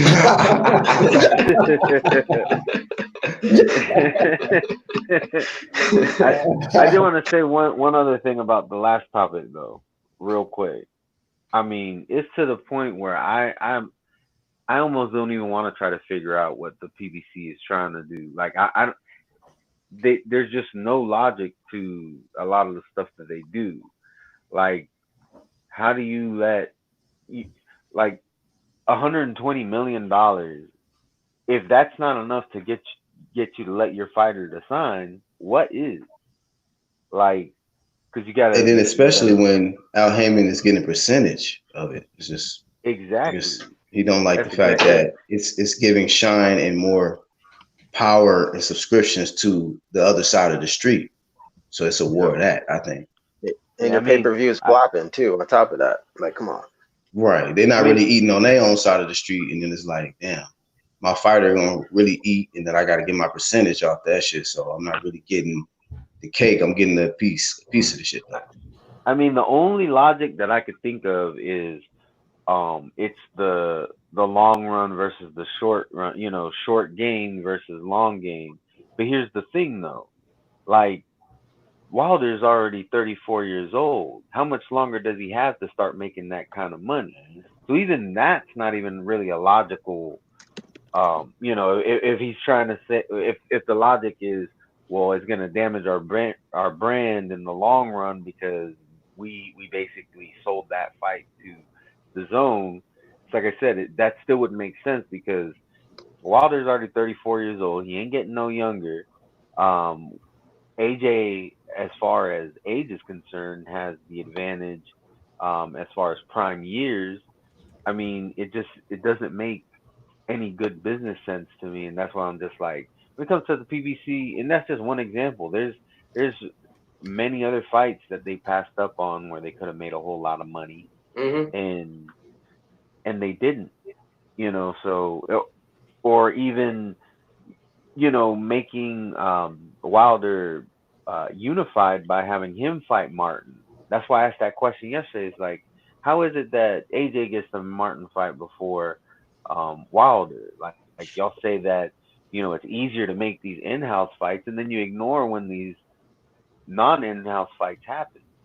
And it's just like, if Wilder's all that marketable, that was years ago at this point, like why is he not unified at this point? Why is he not?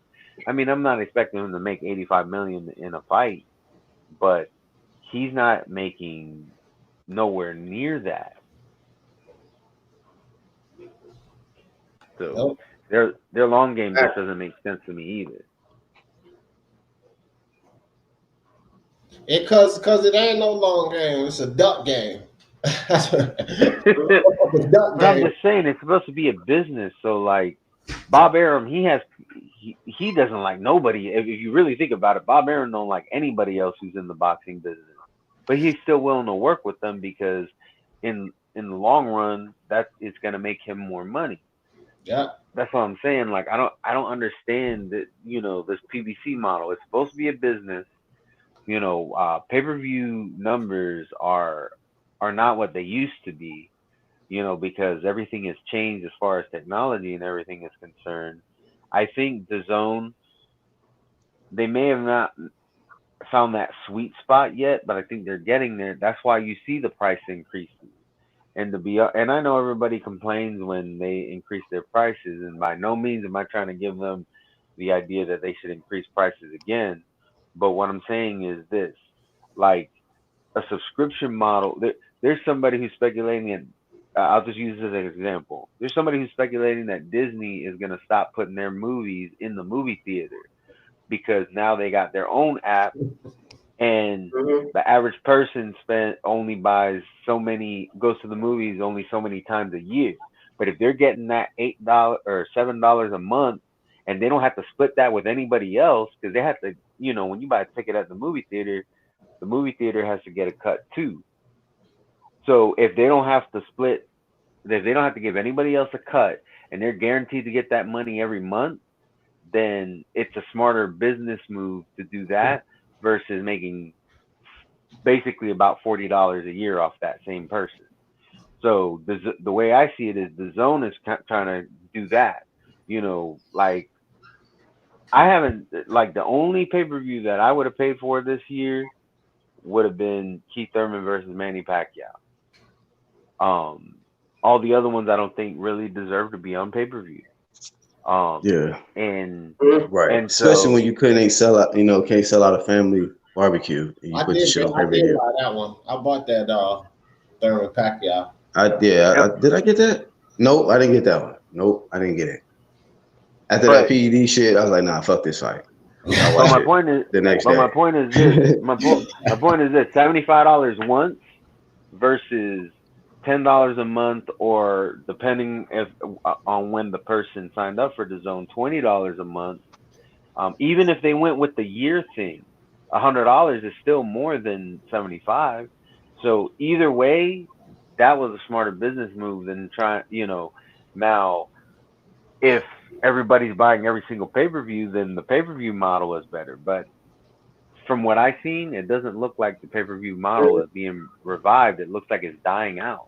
Yeah, I mean, $75 for 6 pay-per-views, is that as good as $90 for 1 year on his own. That's called pimping. That's big pimping right there.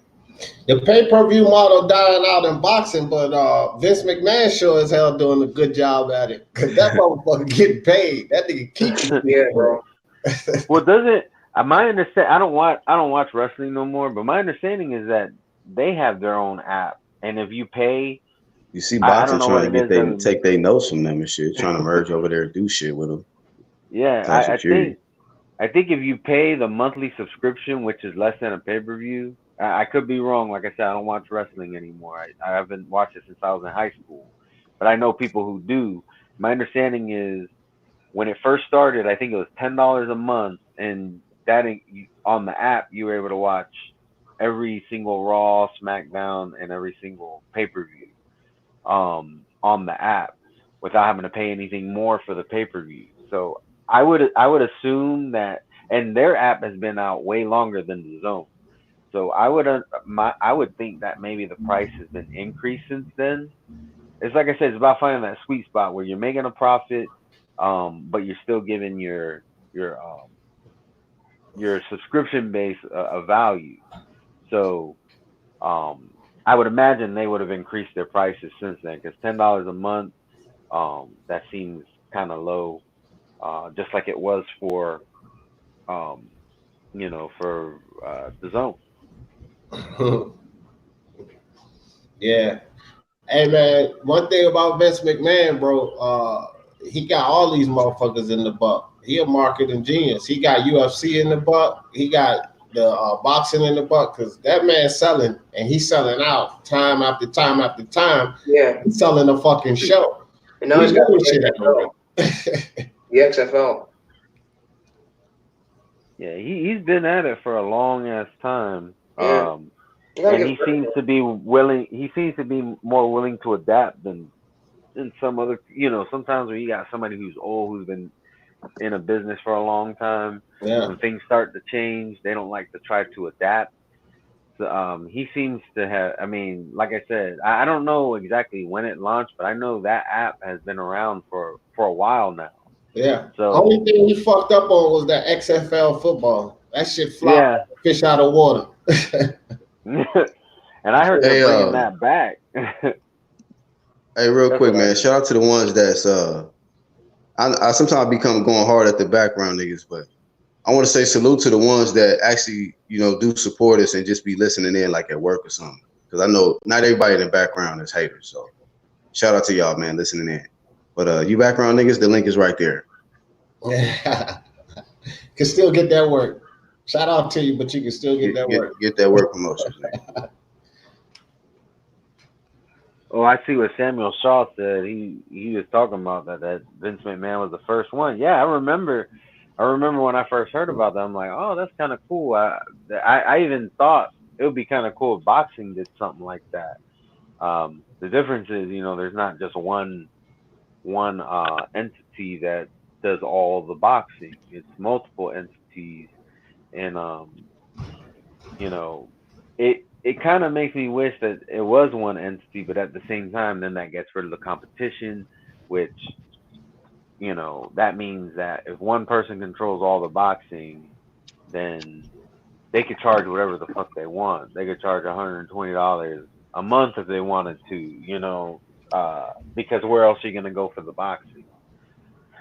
So hey, salute to our TBA. Man, y'all know how I do. It's your boy, Mr. 214, Senor Dos Uno Cuatro, Senor Dos Catorce, Mr. Undeniable, Mr. These boys can't fuck with me on my worst day. UGC represent the underground community. Y'all know how I'm coming. Shout out to my dog, the original Thunder, the Black Horseman up in this motherfucker. Shout out to my dog, Red Glove Militant. Shout out to my dog, D. Jefferson, Speak Your Mind Sports Talk. Y'all know how we coming. Shout out to IBFP, NBBC, Bruce fucking Vane, and all the realest boxing talk, and everybody who represent that true media. Y'all know how we coming, man. Salute, bro. Yep.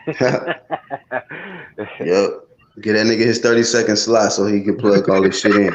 But he did it. He did it efficiently. I didn't time it, but I think that was less than 30 seconds. Like, yeah. But y'all know y'all know I represent that UGC, man. What up?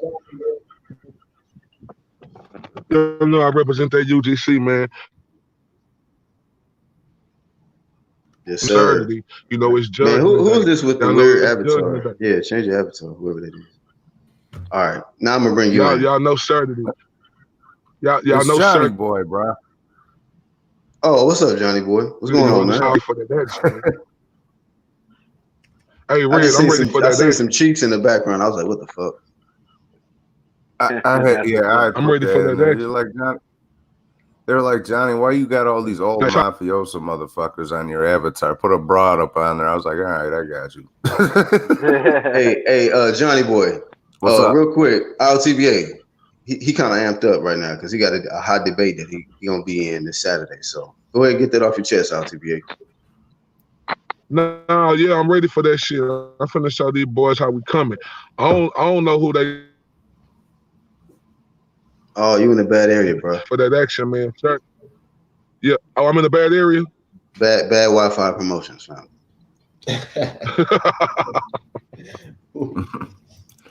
It's all good. What's going on with you, Johnny? What you getting into, man? Nothing. I'm just chilling.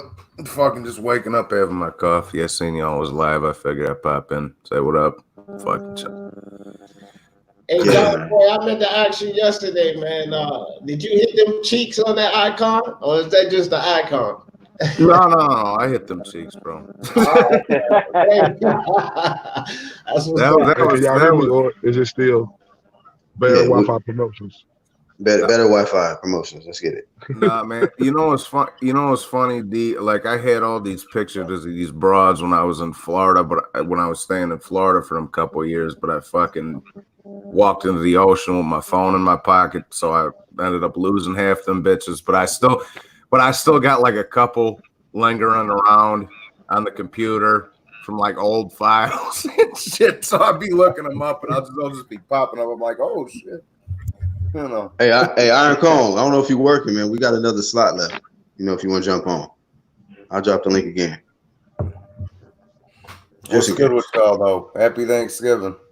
Yeah. Happy birthday. Oh yeah, I forgot about that shit. Yeah. Shout out to everybody. I didn't even realize we're gonna eat and be with their peoples. Yeah. When I first saw that picture, I didn't realize that was Johnny Boy. Yeah. They're like, bro, you need to fucking fuck around. He's like, you always got a fucking De Niro or some old mobster on that motherfucker. He's like, put some fucking broad on there. I was like, all right, I got you. Hey, shout out to Jake. He said he's thankful for the zone. Shout out to the zone. Yeah, the zone doing that damn thing, bro. That's for sure. All these the zone haters, cut it out. The zone bringing us some good fights. And then what the fuck is with Jamal Wright yesterday talking about what the zone did, what good fights did? Man, is this motherfucker been watching boxing? The zone been putting on some good cards, bro. Yeah, here's the thing. Oh, go ahead, Black. No, go ahead, Red. All I was gonna say is, here's the thing. Here's what I could tell about Jamal Wright. He will speak before thinking. Like first he said, "Oh, Wilder is the best heavyweight," and I had to bring him down a notch and be like, "Look, he has a draw. Like, if he has a draw, that means there's somebody else who's at least equal to him. So you can't say he's the best heavyweight." And then when it came to, PBC, the only one putting on good fights, y'all had to bring him down a notch, letting him know, where was you at for all these other fights that were on the zone? It ain't. First off, PBC fights ain't even all that great, you know. And that's the difference between us and a lot of other people is that they want to, you know, give just extra credit. Like I said, they want to treat this like it's high school. They want to give extra credit, and it's like, and then the second that you try to, you know, give the right amount of credit, but no extra credit, they want to say that you're a hater and all that. It's like, no, it's not that I'm not giving him any credit. It's just I'm not going to give him all that extra credit that you want to give him. And I'm not going to over criticize this fighter. It's like I said, I don't like Canelo at all. But that doesn't mean I'm not going to give him any credit for what he does. Well, hey, why don't like Canelo? One day I'll make a video explaining it one day. I don't want to get into it right now. I was a Canelo fan at one point, and hey Red, what was her name, man? What was her name? What was my name back then? No, what was her name? What do you mean? The broad that Canelo took from you. Nah, it wasn't nothing like that. Oh, okay. I basically I just don't like the idea of somebody holding a belt at a division and they will not fight unless it's at a catch weight. You know, I think I think it's wrong, and that's what I didn't like. That was an undisputed fight at the time. I mean, there's a little bit more to it, but that's what I did. Can I tell you something real quick? Can I tell you something? You know why I want? Hold on, am I still bad Wi-Fi promotions, Black? No, we good Wi-Fi. Let's get it. Okay, so look, let me tell you something, Red Glove. The only reason why I have a problem with Canelo doing that, bro, is because when he was the champion, Floyd Mayweather did that to him, fam. So I feel like if Floyd did that to him when Canelo put himself in position, he could do that to everybody else. That's the only reason why I wasn't mad at Canelo for doing that, fam. See, I can respect that because you're basically saying he was willing to take it. So now, and that is betting on yourself when you're willing to, because he did the same thing with Cotto too. You know, Cotto got 75% of the purse when they fought. So, you know, he is willing to take it. He was willing to take it to get to where he is now. My only thing about that is, and I still respect your stance on it. The reason why I still have a problem with it is passing on the bullshit just keeps on passing on the bullshit. The bullshit should stop somewhere. And but like I said, I still understand where you're coming from because at the end of the day, there's a lot of gray areas there. You know, as far as Canelo goes, I think the motherfuckers got a solid case to be the number one pound for pound. But and I've fucking criticized him too because I did think he did pull some fucking goofy shit back in the day with Golovkin and all this, that, and the other. But at the same time, that motherfucker's a goddamn good fighter, bro. And he, you know, and like I said, I'm sick. I was sick of all that fucking about how Kovalev was fixed. Like, bro, that fucking, I thought that dude was dead when he got fucking dropped, bro. Come on. You thought who was dead? Kovalev when Canelo put him down, bro. Oh yeah, I didn't see that coming. I picked Kovalev. Yo, what's good, guys? What's going on? You guys hear me? Who is that? This is El Jeffy, man. Hey, bro, learn some manners, bro. Hey, man, I'm just hearing Red what he's saying, man, and I disagree with everything. I'm just saying, just learn some manners, though. Like, cause can they introduce you to being here before you just interrupt somebody? I'm just saying. Oh, I thought you guys knew by my name already. Hey, bro, I had no idea you was on here. Really don't care, but. Being a boss doesn't mean you be rude. You know what I'm saying? That it's not one and the same. There is a difference. And you're not the boss around here. Like Black will tell you, when it comes down to me and you, I got rank. So you might be El Jefe somewhere else, but over here, you ain't El Jefe to me. So talk that shit, Red. And that man only the boss on deleted channel, man. But no, talk that shit, Red Glove. Big talk that nigga. Hey, man. I'm just saying I had to break it down for him because you know he's over here talking that big shit. It's like, well, let me sit you down and teach you how it works around here. Like you might have rank over there at Delete's channel. You know that guy who likes to duck debate. Jaweek.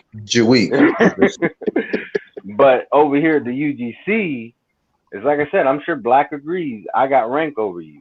So I'm sorry to tell you, but you ain't El Jefe over here. You're little Jefe. But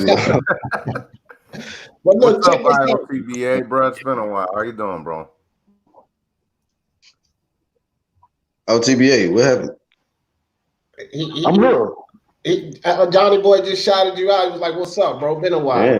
Oh, who, Johnny Boy? Where Johnny Boy at? Johnny Boy ain't here. John Moreno, nigga. Oh, what's up, Johnny Boy? I didn't even know that was Cuz. Because I didn't know who John Moreno was. I was just looking and listening. Because I see Johnny Boy. What's poppin', Johnny Boy?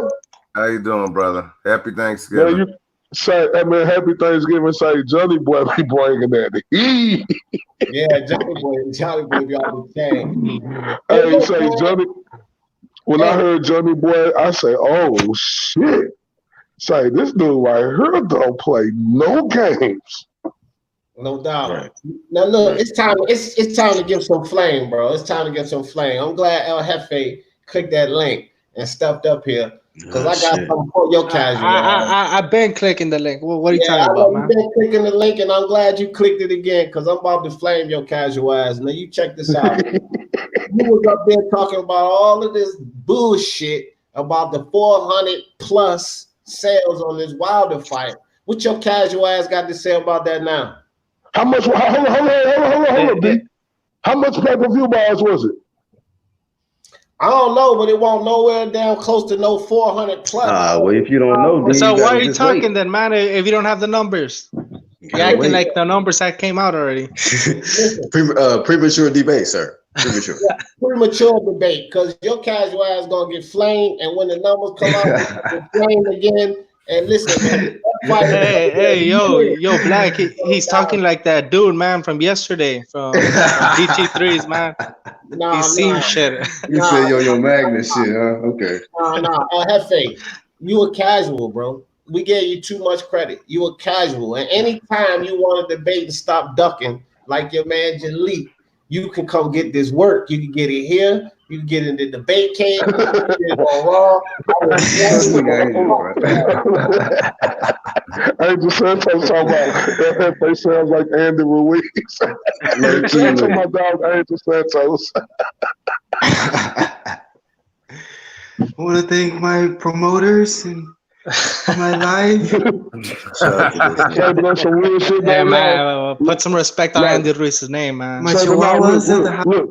But look though, on some real shit though, I ain't bullshitting, bro. Like I want Anthony Joshua to stretch that fucking Andy Ruiz, bro. Please get his ass out. You want him, but that's not gonna happen, man. I don't know though, bro. Like break it down for us. That fucking even though I got a bad disdain because I don't feel like he represent where he from like he should, and all of a sudden since he champion now, he represent Mexico. But that's another story. That's the reason why I want him to get stretched. But boy, I say what I done been seeing out of him, Black man. Ooh, wait. Talking about Ruiz? Yeah, man. What I've been seeing out of him, bro. Yeah, that may work. Anthony Joshua, I hope he got his full game plan ready, bro. Because this fucking Andy, they both gonna be ready though. AJ ready too. They both ready. It's a pick'em. It's a pick'em that rematch, bro. I'm just hoping AJ wins. I don't know if he's gonna for sure. We can hope and pray, bro. But at the end of the day, we know Andy Ruiz got his number, man. Real quick. We don't know that. We don't know that though. Here goes Red hating again, man. So real quick, what's up with Red? What's up with Red hating on all these Mexicans, man? What's going on? So let me ask you, since you brought that up. Let me just find out if Red is Red Puerto Rican. I want to know that real quick.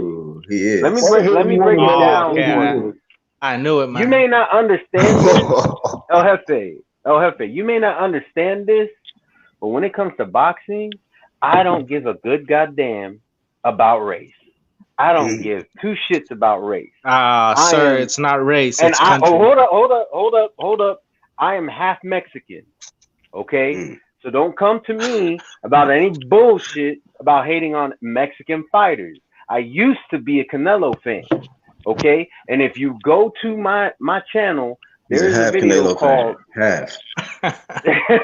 there's a video on my channel from 3 years ago saying Canelo is a redheaded bitch. At the beginning of that video, okay? I'm going to break it down to you. At the beginning of that video, you will see that I'm saying I am a Canelo fan no more. That means I was a Canelo fan, but he did some shit I didn't like to the point where I unbecame a fan. Yeah, now, but what shit, man? What you're ignoring? Can you remind us real quick? I got rank over you, okay? So shut the fuck up and listen, Okay, let me and Red go one-on-one. Why is ILTBA cutting in? Why can I not? Why you're about to get bodied here? I can see that's why you won't let me talk. But I still got rank over you, so get used to it. Okay. Lately, I have been defending Canelo. Okay, people been calling it a fix. I've been saying y'all for bullshit. It was not a fix. He won. He beat Kovalev fair and square. Okay, that's the difference between you and me. I don't follow a fighter just because they're Mexican.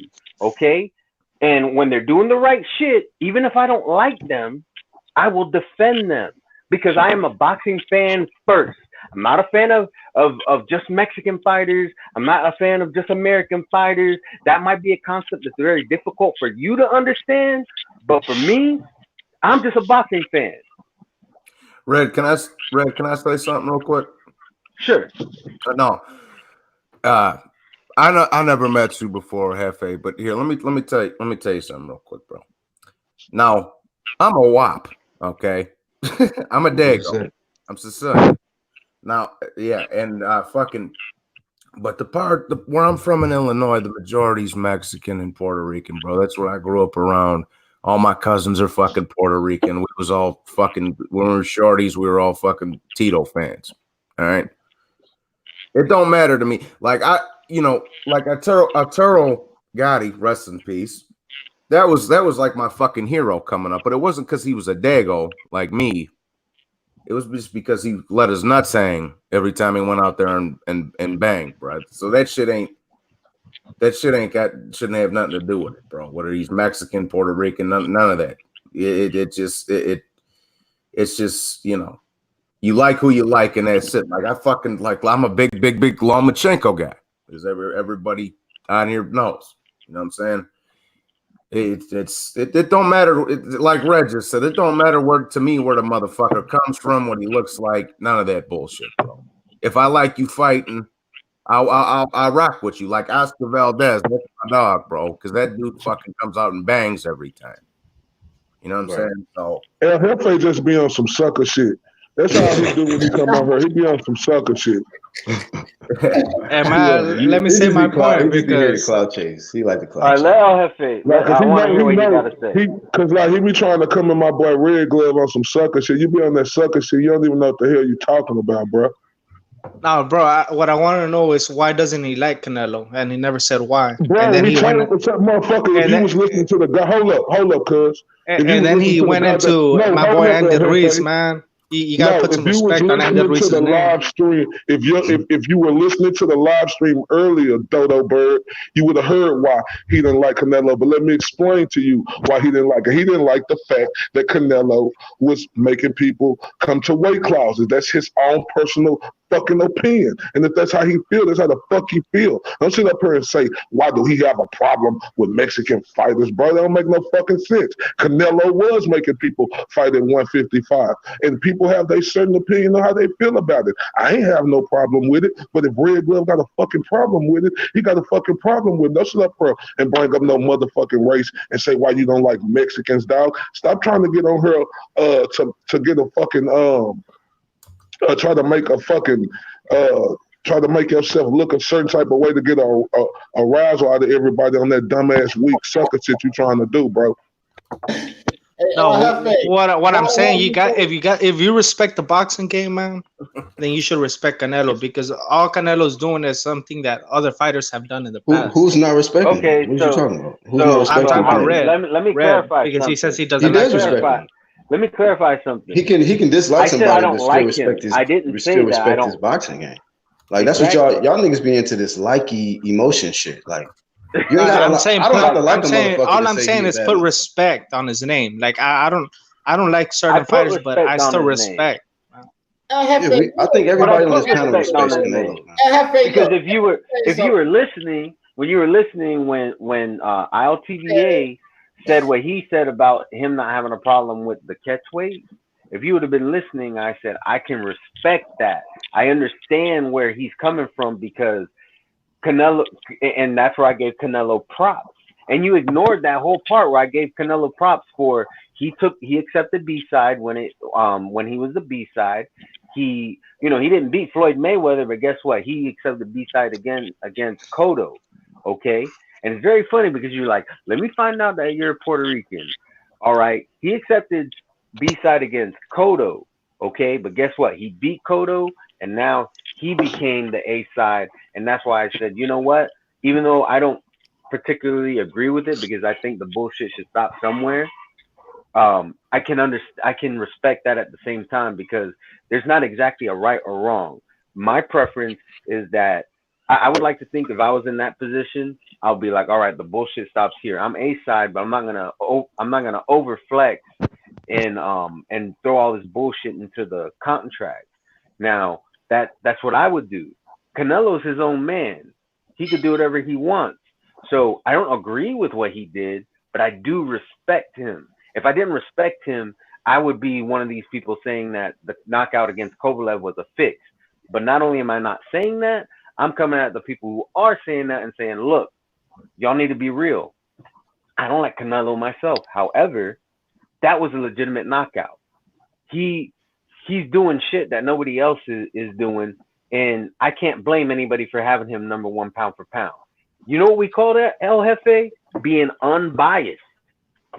Now, let me ask you a question with your bias. Wait, let me respond back to Red, man. Now, let me ask you a question with your bias, pro-Mexican, goddamn casual ass. Nigga, you said because he was Mexican, that Rocky was gonna come in and take over the boxing world, and you only said that because he was Mexican, and then his ass came in and got slept, nigga. What you got to say about that with your casual ass? Look, if you really know boxing, man, then you keep up with these prospects since they come up, and Rocky Hernandez was being pushed as his next big thing, man. Why don't you think he was being pushed if you know how to look at a fight? No, hold on, man. I'm still not finished. And he got slept. He was being pushed, and the way he was knocking these opponents down, and he was boxing, and the way he was doing all these lower tier opponents was hyping up a lot of people, especially me. So when he came to America, I thought like it was part of the process, right? Where he was going to continue knocking out these dudes and move to the top. But he got hit by a lucky punch by the opponent, so he got dropped. Okay, he lost. But don't you think he could come back from that? No, because he lost. Let me explain to you just how much of a casual you are, and you just admitted it to all of us. He was a prospect, you fucking idiot, and that's why you gotta wait to see. Hey, stupid motherfucker! I said future of boxing, not present. You know what the future is? My turn, bro. No, because you like to cuss people out. I'm gonna cuss you out too. Hey, relax. Let me not cuss you. Hey, bro, no, for real. I said future of boxing, man. Keep it on content of boxing, man. Now, let me tell you this. I can call you a casual without cussing.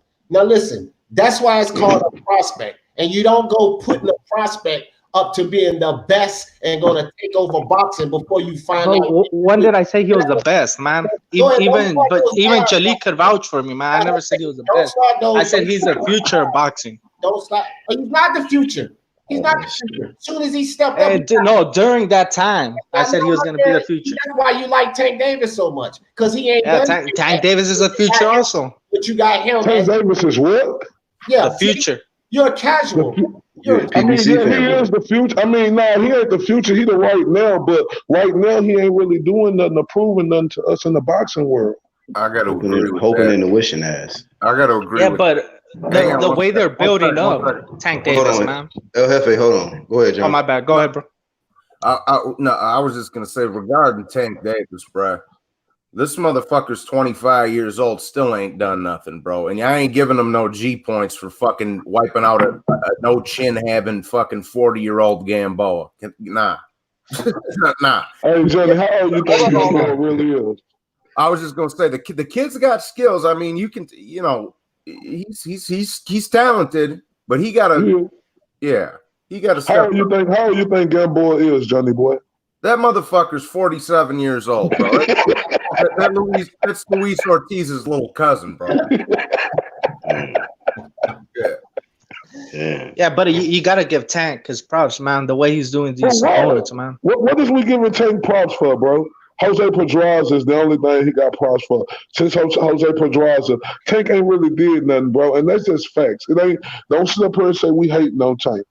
Yeah. It's just facts, bro. He ain't did. It ain't nothing to hate. It ain't nothing to hate. Pedraza. Casual. No. Yeah, but what I'm liking about Tank is the way they're building him. They're building him into a star. Yeah, so they're making his new Thriller outfit right now for his next walk-in. What he liked about Tank is the same thing he liked about Rocky Hernandez. Not a damn. Yeah, he's exciting, man. I like exciting fighters. Exciting, so what could I say? WrestleMania shit. Bro, ain't Tank gonna look exciting against the opponents he fighting? Like, what is that gonna prove to us on December the 28th? Against Yorikis Gamboa? What is that going to prove to us, bro? Like, what do that prove to us to make us say, oh, Tank, this and that, or we seen him go up another level, or we seen Tank get tested? Huh? It's going to prove he beat a former pound-for-pound fighter, man. That's what they going to say. Yeah, but you know what's crazy, though, Black? Like, I think this the same Yorikis Gamboa who fought Terrence Crawford for, like, 6 years ago, and, like, he ain't really just been the same. So I just like it. Look, bro, like I'm like Johnny Boy. Tank is a good fighter. You know, you can see the talent in him, bro. But Tank bring this on himself when he say interviews like yesterday, oh, we're glorifying Lomachenko too much. Well, Tank, how the hell is we glorifying Lomachenko when you actually look at this guy's resume in 15 fights and we look at yours, cuz? So stop saying that. Everything we're glorifying Lomachenko is about is accomplishments and achievements that he did coming and going head first. He ain't trying to take no easy road or saying we got time or nothing like that. Start building promotions. Yeah, but you got to look at Gamboa, man, as he's testing the waters at 135. That's the reason he's fighting Gamboa, man. He's supposed to be fighting at 130. Hell, he's going at 35. Make the weight. It's starting at 126. How the fuck you gonna say he's testing the waters? He's not testing nothing with that, bro. No, Gamboa's he's been fighting at 135 for a while now. How many fights, bro? Man, check this out, bro. There ain't no excuses for Tank, bro. He's at 135 now. Where all the killers are hanging at, bro. He got a, and Lomachenko's out here fighting motherfuckers. He ain't taking no, you know. He fight Luke Campbell. That motherfucker was 7 inches taller than him, bro. Come on, man. He gotta fight somebody, as they say. I ain't gonna lie. Hey, Johnny Boy, I ain't gonna lie. I think Teofimo Lopez is gonna be Richard Comey. I ain't sure because I know Richard Comey tough, but I'm favoring Teofimo. Yeah, that's what I'm saying. This is what I'm saying right here. I don't think Tank could beat Teofimo Lopez. That's just me being honest. Hell no. You're tripping, bro. You haven't seen the sparring footage. Only reason why I say that because actually what Teofimo Lopez doing, I think him and his daddy, they could be hilarious sometime. Like when I did an interview with his daddy say in 11 fights, nobody ever in history have did what Teofimo did. I thought that was a little out the box, but Teofimo is actually testing it. Way out that motherfucker. Way out of that motherfucking box. And that's Hefe casual ass don't know that. All the way out of there. And here's man, but have you guys seen the sparring footage of Teofimo and Tank? Hold on, man. Hold on. And here's the thing about Teofimo. At least he's out here fighting Richard Comey, who can crack like a motherfucker. He's tough as shit. He's fighting somebody for that belt, and he's younger than Tank is, bro. Tank just fucking sitting around. That motherfucker's going back, not forwards. He backs up a couple more steps. He gonna be back in the womb, bro. Right.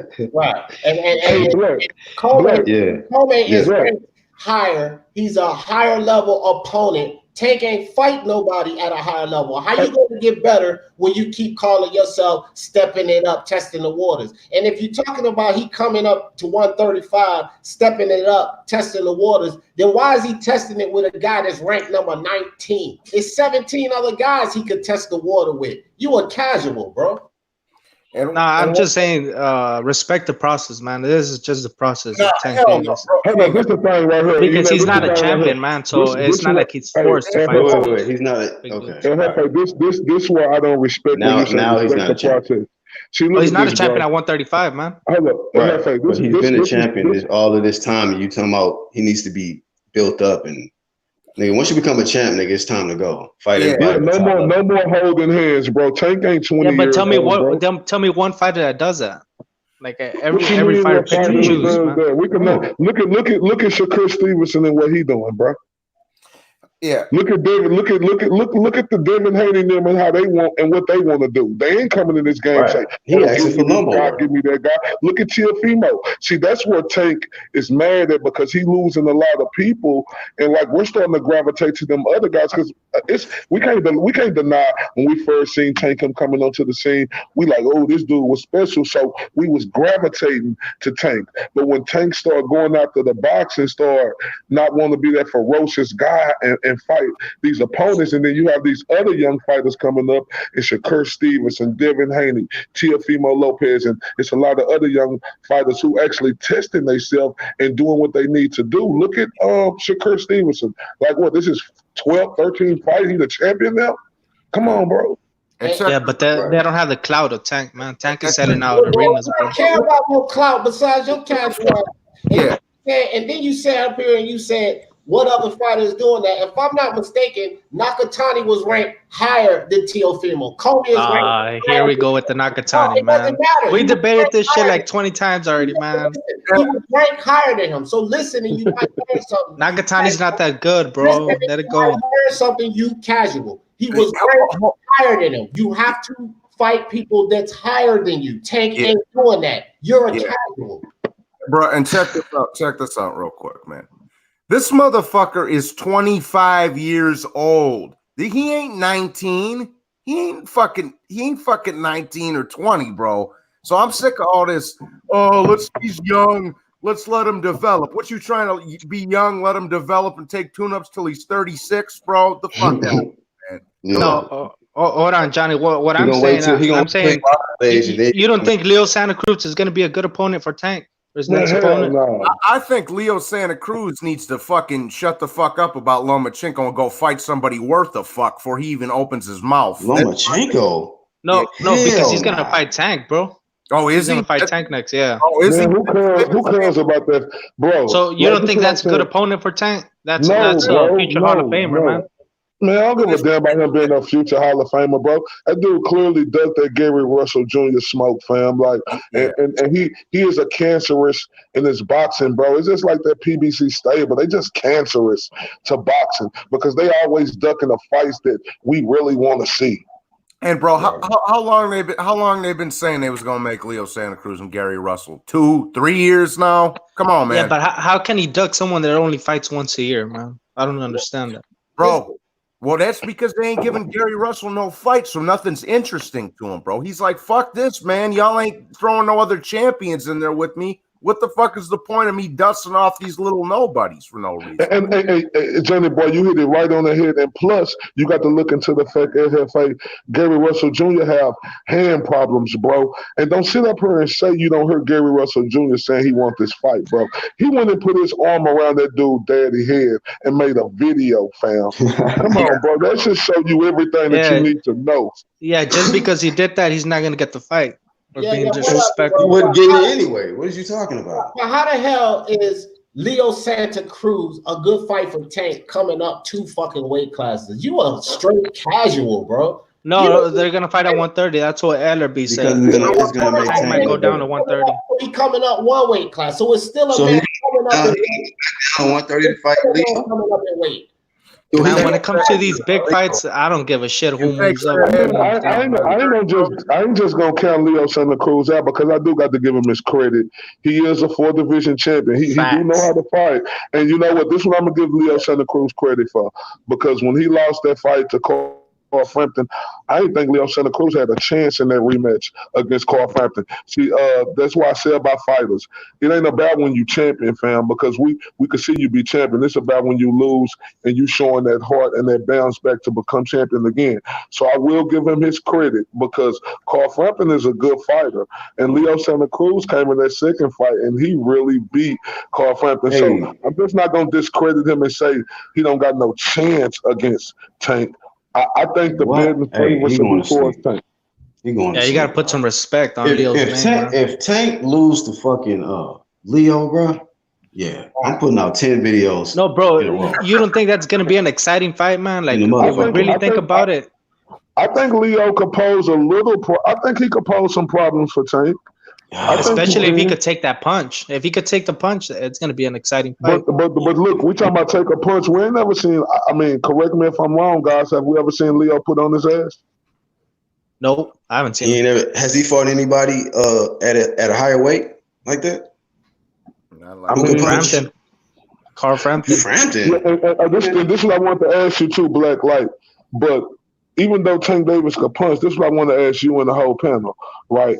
But if he's not fighting guys, like ain't in boxing, don't you got to like fight guys like at the levels to get better and stuff? That's what I'm telling this casual, bro. Like is he developing? I mean, I know he look fancy against them guys who ain't who ain't on his level, but like is he developing? Really stepping up in competition. I mean, this is kind of a step up fight, but that's sad to say that finally you got to fight a nigga who damn near prehistoric, and we got to say you actually stepping up a competition against him. Right. So it just shows the pathetic, competition he didn't have in front of him. Like you should have. That's what I'm saying, Black. You got to respect the process, man. It's all a process. In this boxing Listen, but El Jefe, let me tell you something. You keep talking about respect the process. I would respect that if you wasn't a champion already. Once you already he's not a champion right now. He vacated the belt. Right, he vacated his strap, but he's already been a champion, bro. Until now. And he's 25 years old, bro. And here's the thing. Respect. No, didn't Tank just win that W? Okay, he vacated. No, this is for the regular title coming up. But, and not to mention, we had fucking, bro, and if you know your history, we had fucking Wilfred Benitez fight for a fucking title when he was a high school senior, 17 years old, bruh. Not no 25 talking about let's have the process where I fucking get in there with Ray Leonard and Tommy Hearns, bro. Fuck out. Yeah, come on, man. But times are different, man. The generations are different. Hold on. Boxing's different. Hold on, Hefe. Yeah, you did. They said bullshit about let me wait till these motherfuckers are 37 and then I'll start fighting them. That's that bullshit. That's I hope Tank stay at 130 because Shakur Stevenson coming, and I'm willing to bet the house on Shakur that he whoop Tank ass. Yeah, but Shakur's on the other side. I don't see that fight happening at all. We don't want to hear nothing about no concussion promotion. Only reason why it won't happen is because Tank won't take that fight. You hear me? He ain't gonna take that shit. Yeah. No, it's not that Tank wouldn't take it. It's just the business of boxing, how it is. The business won't allow him. Because if it's about the business of boxing, that business make hell of a sense. So stop playing with me, man. You really think Tank is scared of these dudes, man? No, I'm saying Tank is from Baltimore, man. You ever been to Baltimore? Hold up, Hefe. Don't put words in my mouth. Never said Tank was scared of them dudes. Never said that. But my thing is, if he ain't taking these fights against dudes we want him to fight, it make us question if he truly believe in himself that he could beat them guys. I ain't saying he's scared because he's a fighter. He done been a champion. But do he truly believe in himself that he could beat Lomachenko? If he did, he would have been already fought. Yeah. But what did he do out here, Faye? He wanted to fight Ron Garcia, who wasn't even no champion yet, nut this and that, and say he'll do this or that to him. Stop playing with me, fam. No, I think Tank does want to fight them, but he's respecting the process of Ellerby and Mayweather, which they don't want to rush his career. Hold up. What was the process for Floyd when he was 20 years old? Let me say this. You know what the process? They threw that nigga through the gauntlet, bro. Mayweather. You know what the process for Floyd and Ellerby is, Hefe? Pull some pussy shit, wait till motherfuckers are old, then decide to fight him. That's what that shit is. Exactly. That's the problem. But that's a beauty of the A side, man, of boxing. Tank is an A side? No, I'm saying they're building him up to be this A side superstar. Bro. See, you contradicting yourself. Yeah, he a casual, bro. Yeah, I know. It's like Canelo, man. I like to compare Tank to Canelo. Canelo, when he was coming up, they're ain't no Canelo. Don't even do that. Don't even do that. Fuck all that. Do you accept D challenge in a debate case? Because goddamn it, everybody can see the animosity is there. What's popping? Nah, I don't debate D anymore, man. Because Because he doesn't know how to debate, man. Times, nigga. That's why you don't debate. The only place I could debate D is at Jalik's, man. That's the only place I debate. Okay, so what's up? What's up, D? Listen, I'll go to Jalik's channel and debate them because I'll be beating the shit out both of them at the same time, bro. What the fuck? I will debate you anywhere on Jalik's channel, at your daddy's house. It don't matter. Nah, man, I don't debate D because he gets too emotional, man. He's like. Hold up, you don't debate him or you do debate him, or the only place you'll debate him is on Jalik's channel. He told us the last time he was on, he don't debate no more. So right. Yeah, I don't debate no more. Yeah. Why not? Why not? He got all the confidence. El Jefe, he on his tank shit. He's trying to build up. I'm taking some advice, man. So I don't debate. You're being advised not to take that smoke. Well, look, I do debate, and I hope everybody that's Saturday to watch me crush this dude in the boxing debate in blood boxing.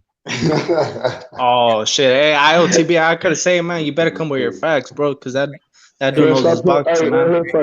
Hey, stop playing with me, fam. Do you know who you're talking to? Stop playing with me, bro. I ain't new to this shit. I'm true to this shit. I'm ready for this shit. I was ready for that shit the other day, but it didn't come through. I was ready for that shit for everybody the other day. That's how I'm coming. Bro, I represent that UGC, that underground community. This is what we do. So stop playing with me talking about you think I should be ready. Motherfucker, in my Canelo voice, I was born ready. Fuck you talking about. Bro, but what are you guys debating on now? What channel? What time? On his channel, man, the boxing spreadsheet. I hope everybody tuned in. Our TBA, he did what Deontay Wilder should have did. He actually accepted B-side. Yeah, I'm B-side. I took the B-side. I ain't want no only stipulations that I told Cuz was that I don't want his moderators over there trying to time my people out. I want us to be able to talk our shit, get our shit out. He said on his video talking about it depends on how you take it or how I take it. Nigga, I told you, nigga, you get your shit off. Let me get my shit off. He said he don't got no moderators. Okay, cool. So when your niggas over there talking that shit, my niggas gonna be over there talking that shit too. It wasn't nothing else to it. It's just I don't want no fucking niggas timing my niggas out. So that means it shouldn't be nothing blue in there. It should be nothing blue. I don't want no niggas timing my niggas out. I want this nigga to talk his shit. Let me talk my shit. You talk your shit. Let me talk my shit. Let's do that shit in a respectful debate, and I'm gonna crush him. Hey, bro, but is it gonna be corporate style or like you guys are just gonna freestyle it, man? Remember, you don't do this no more.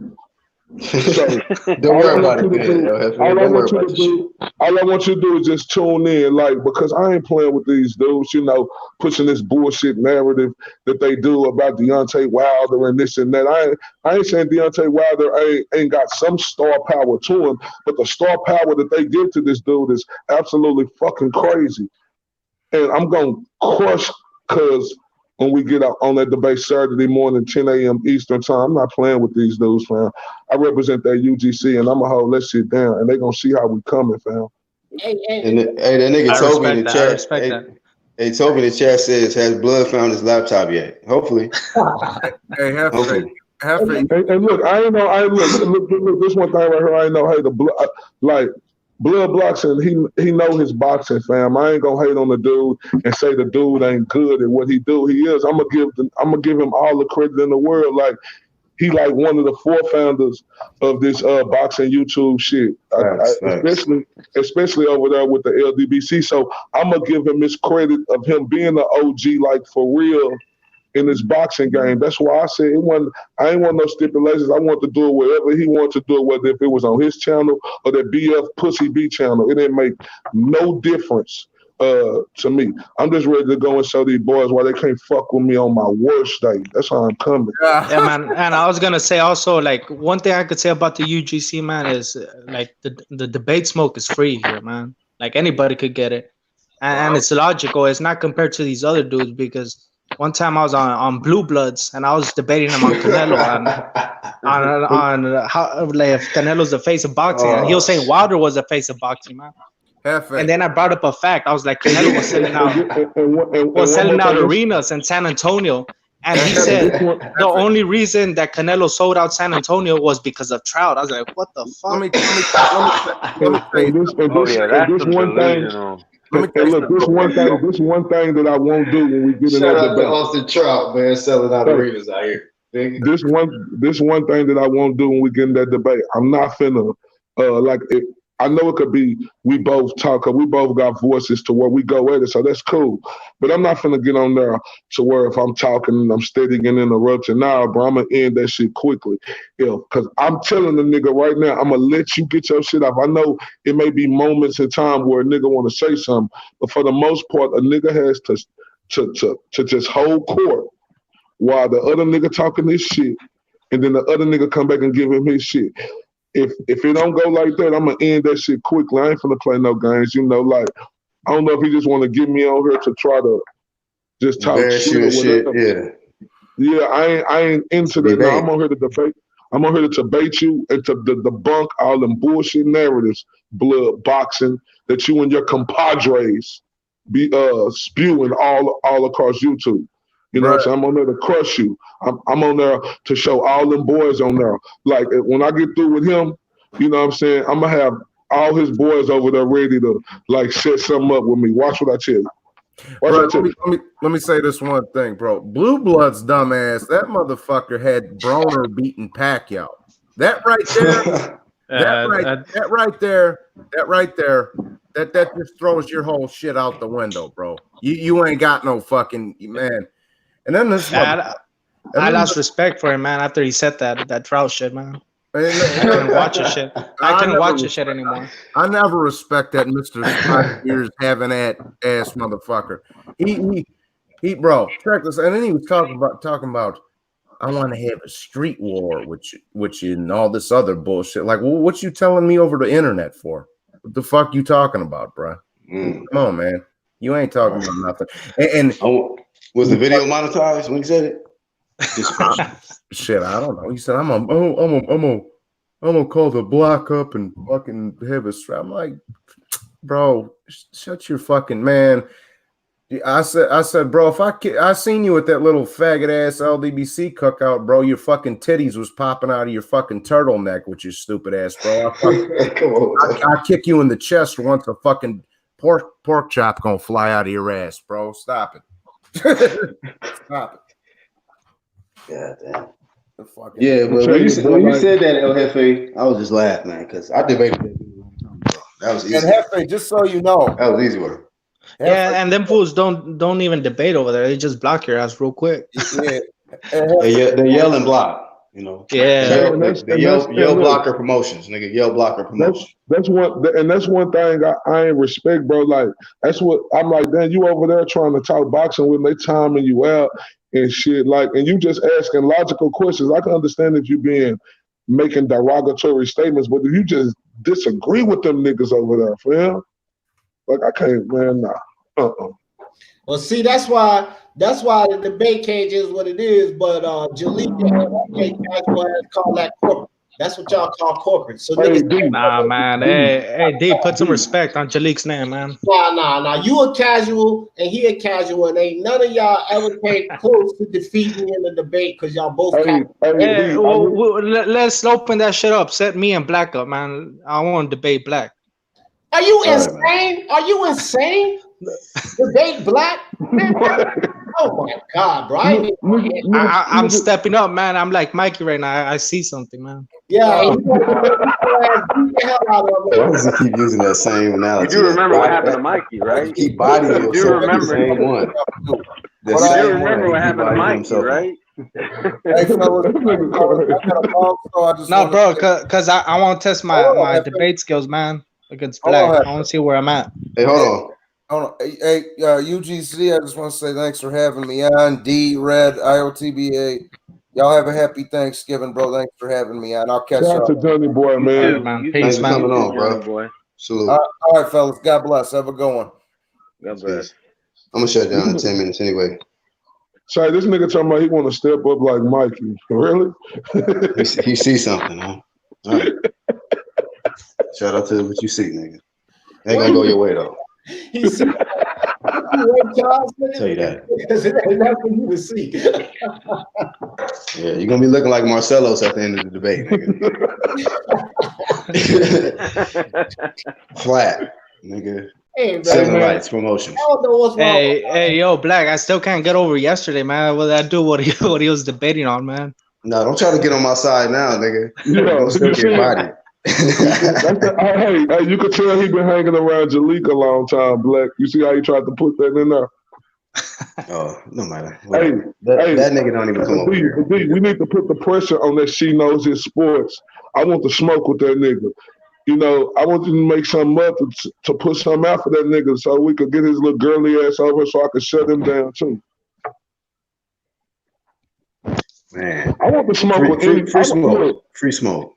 Look, I want to smoke with any one of them niggas, but the first nigga's blood boxing. That nigga gonna get all the smoke, nigga. Saturday, 10 a.m. Eastern time. I can't wait because in my Ali voice, it's gonna be a momentous occasion.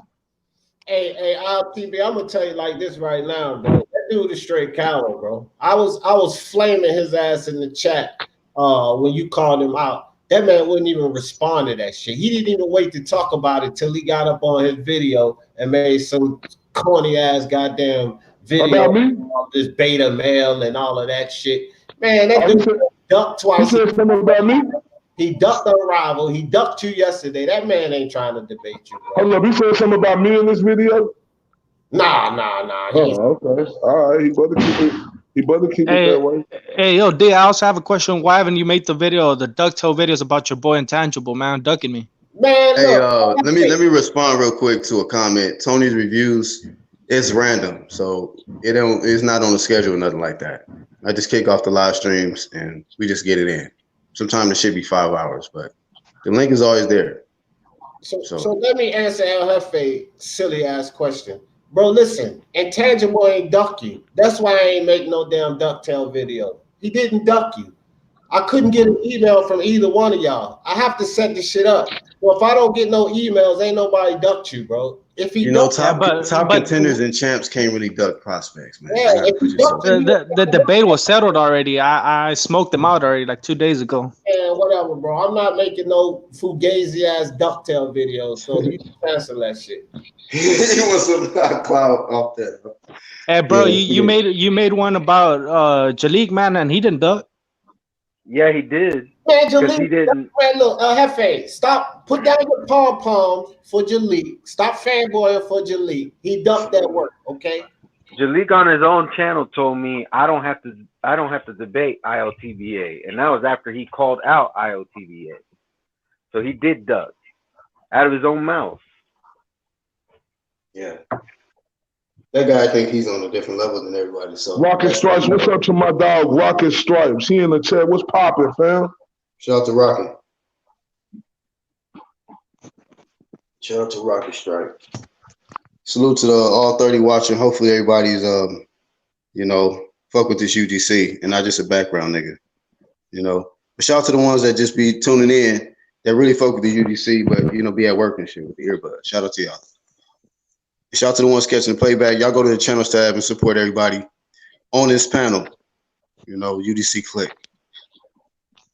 Shout out to El Jefe, always willing to hit the link too. You get bodied every time, but salute. Salute. I think I'm gonna have to start breaking. No one broke down my points, man. I actually want to see. Points. You know what? I don't know who got more losses, but I would love to see you and Jamal debate.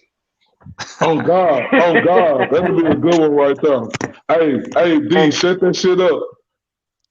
And El Jefe, I did break your Jamal will debate any nigga, so. El Jefe, I did break what does Jamal want to debate on, man? Well, I think Jamal will fuck you. We mostly agree on most shit. Nah, I think Jamal will fuck you up. Not casuals, nigga. That's why y'all agree.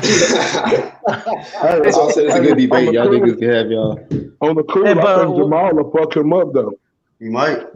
Hey, look, the reason I ain't just saying that, El Jefe. The reason why I say that because Jamal got a clear-cut advantage than you do. You be over there with Jalik talking shit. Jamal be over here with us going through, hell and back. You understand me? So hey, Black, I ain't bullshit. He more battle tested, I think he more battle tested and equipped with Jamal will fuck El Jefe up. Yeah, that's what Tank need to do. I think I'm gonna put my money on Jamal. Yeah, but something you should understand, like when you're debating on Jalik's, man, it's more like it's more sneaky, man. You got to be like the counters are sneaky. Yeah, okay. So I still got my money on Jamal. I got money on Jamal. Man, I got talk about sneak shit. Get out of here. You know what's crazy though? Jamal be coming with it. Jamal, he's gonna fuck you up, bro. I got Jamal like it's gonna be like if it's in a boxing match, he gonna KO you, bro. That's how much confidence I got Jamal. Nah, bro, because I saw Jamal versus Red like 2 days ago, man. He got bodied bad.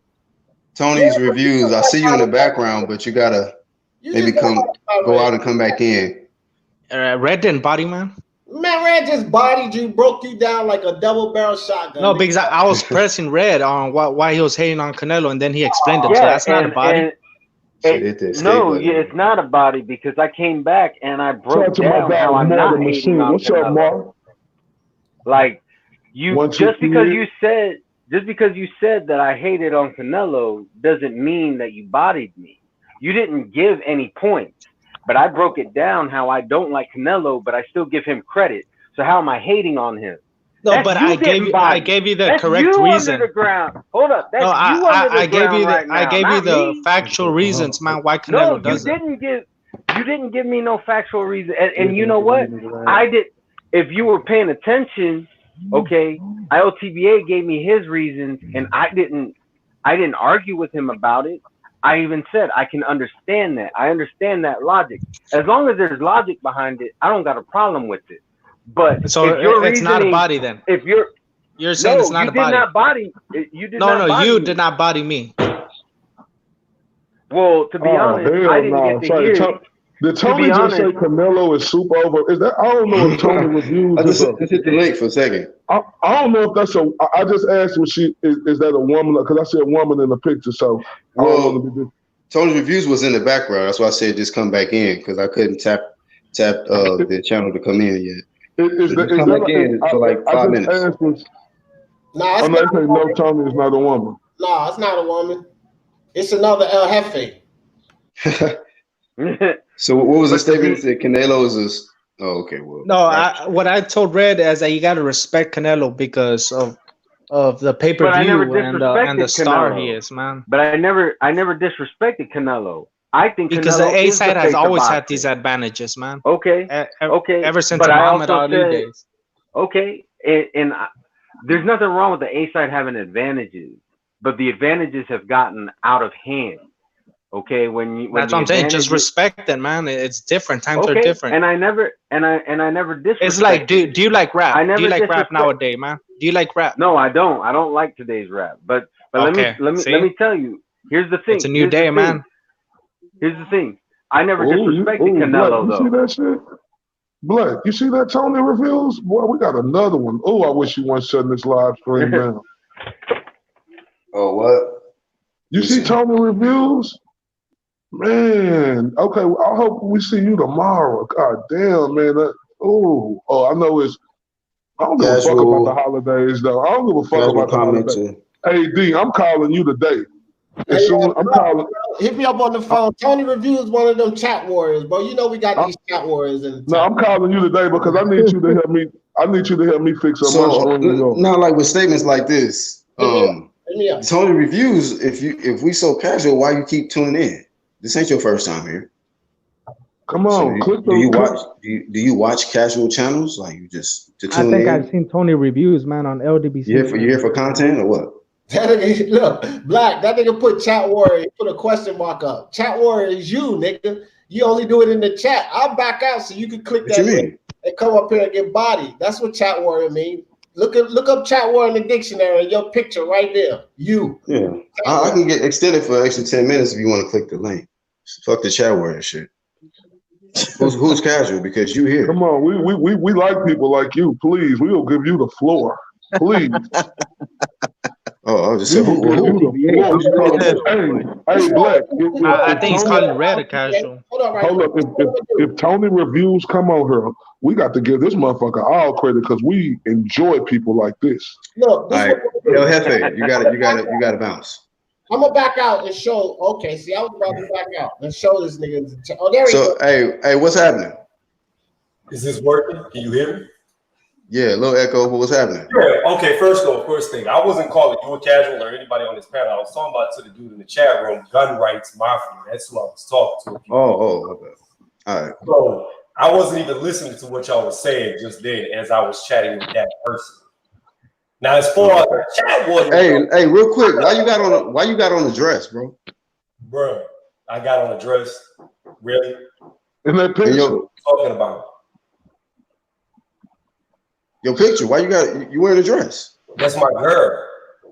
Oh, you got your girl as your YouTube thumbnail? Yeah. Wow, that's sweet. Go ahead, bro. You can call it sweet all day, but you know what the bottom line is? I'm saying that's nice. I've never seen somebody do that on YouTube. So what's the issue? Like, you told me to come out here. I didn't call you a casual, but now you want to come at me sideways. So what's the deal? It's not sideways. I was just acknowledging. We didn't know if she was a female or a male. Buddy. Just a question, man. It's your girl, but shout out to you though. Calm down, Tiger. Calm down. All right, Tony. Now, what the hell do you mean talking about Canelo is overrated? Ain't that the silliest shit that we ever heard? It's really not silly. I can explain it to you if you'd like me to. Okay, go ahead. The floor is yours, sir. Okay, so Canelo is overrated for these facts right here, in my opinion. I don't believe he should be #1 pound for pound. I believe he gets accolades he doesn't deserve. Case in point, I believe Austin Trout beat Canelo when they fought. Now, people like to always use the excuse, oh, Canelo uses power punches. Well, here's the deal. Austin Trout outlanded Canelo damn near every round and only landed 2 less power shots in that match. That kills that argument. What year was that fight? Hold on. I'm going in chronological order of my issues. #2, when he fought Mayweather, he got embarrassed. #3, when he fought Laura, he didn't beat Laura. It was lackluster, a draw at best. #4, Triple G beat him the first time. #5, Triple G should have got a draw with him the second time as Canelo was just walking into fucking counters all night. #6, him beating Kovalev really doesn't mean that much as everybody knows Kovalev is on his last leg anyways. So what about, was he on his last leg when he beat Anthony Yard though? Tony. He came off a win over Anthony Yard. Was he on his last leg then? What's that? When he beat Anthony Yard, was Kovalev on his last leg? Yes. Oh, wow. Okay. Go ahead. All right, let me ask you a question. Hold up, Tony. Hold up, fam. Let me ask you a question. You said that Canelo beating Kovalev was nothing, so did you give Wilder credit for beating Luis Ortiz? Uh-oh. So I asked you a question. Did you give Wilder credit for beating Luis? I'm going to answer your question, but I need to answer. I'm getting more than one question at once. Okay, this is the question.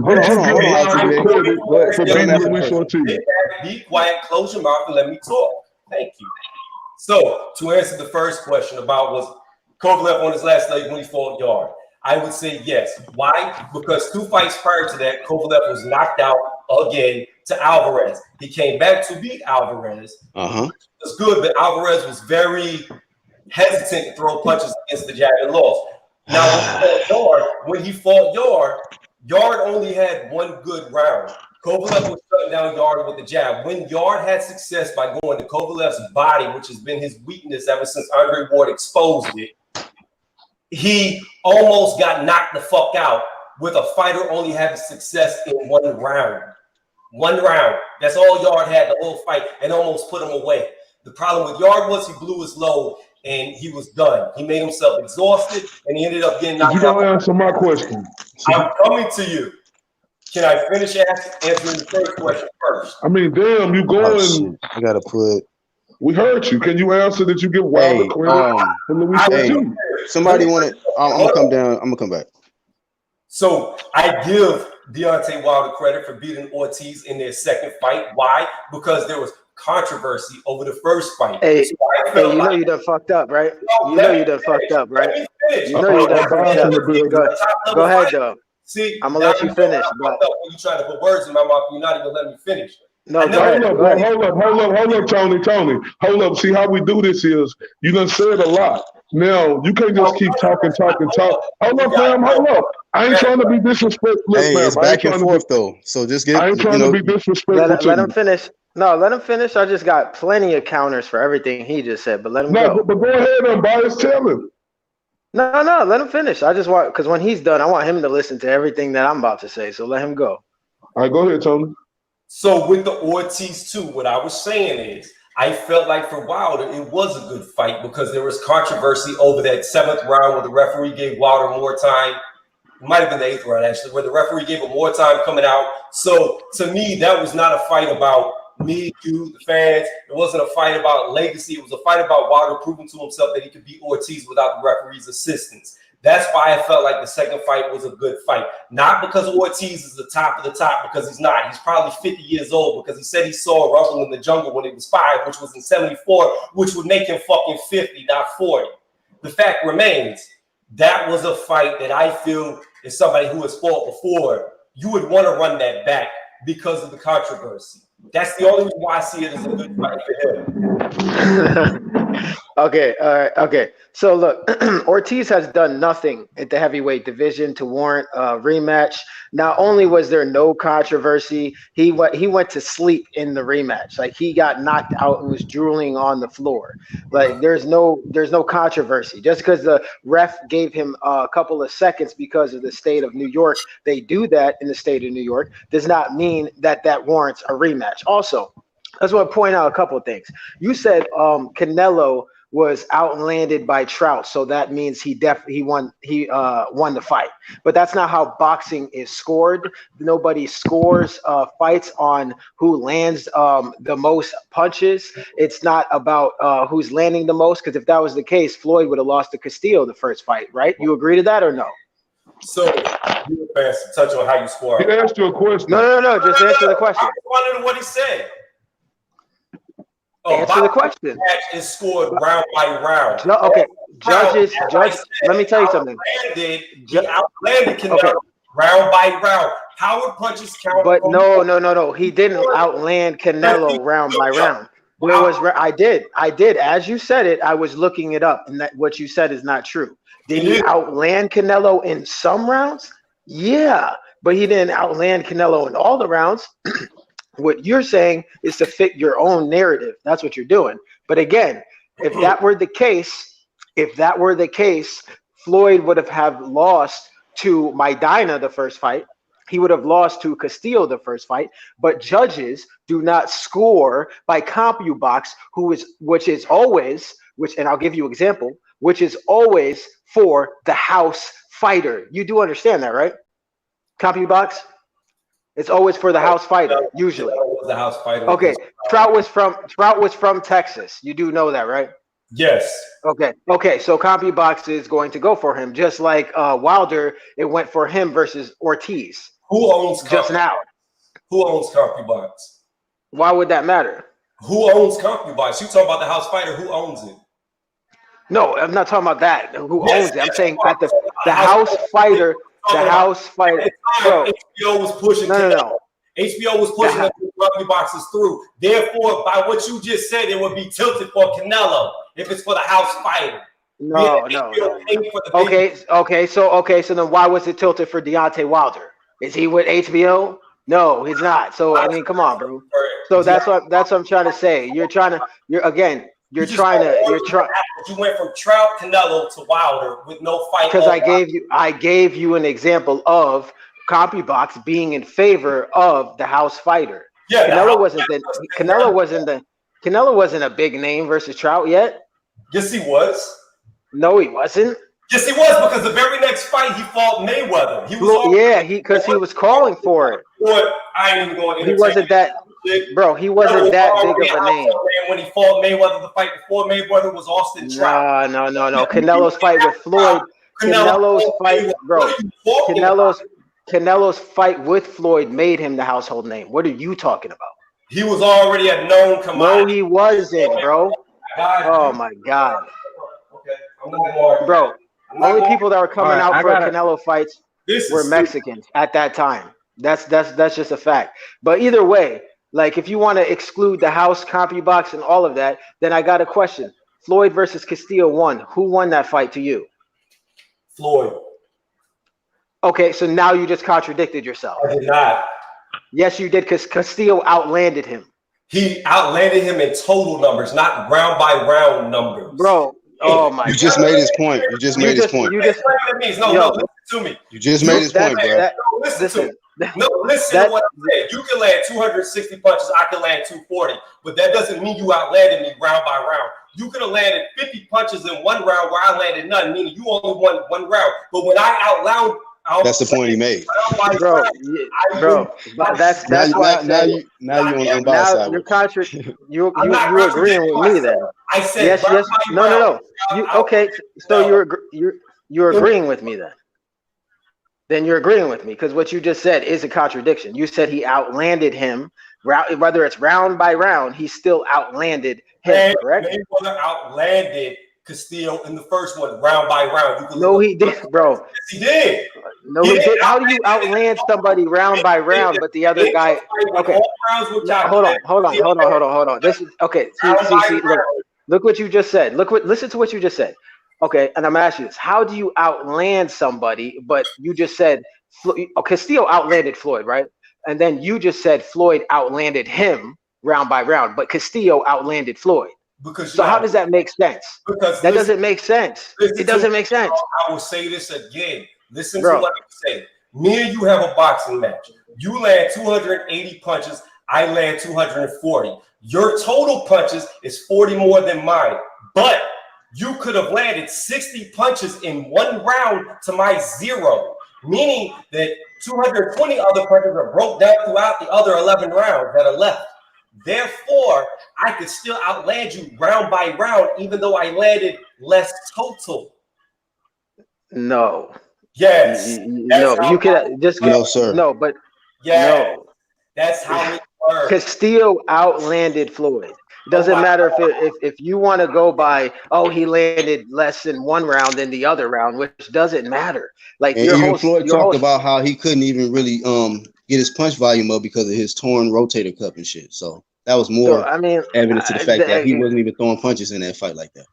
That's just a double standard. Like, Canelo lost to Trout, even though he had Trout. He switched his story. And if you've ever, again, you don't. I don't think you know this, but judges don't score pity pat punches versus power shots. They give the power shots more of a scoring criteria than the pity pat shots. Yes, you do know that, right?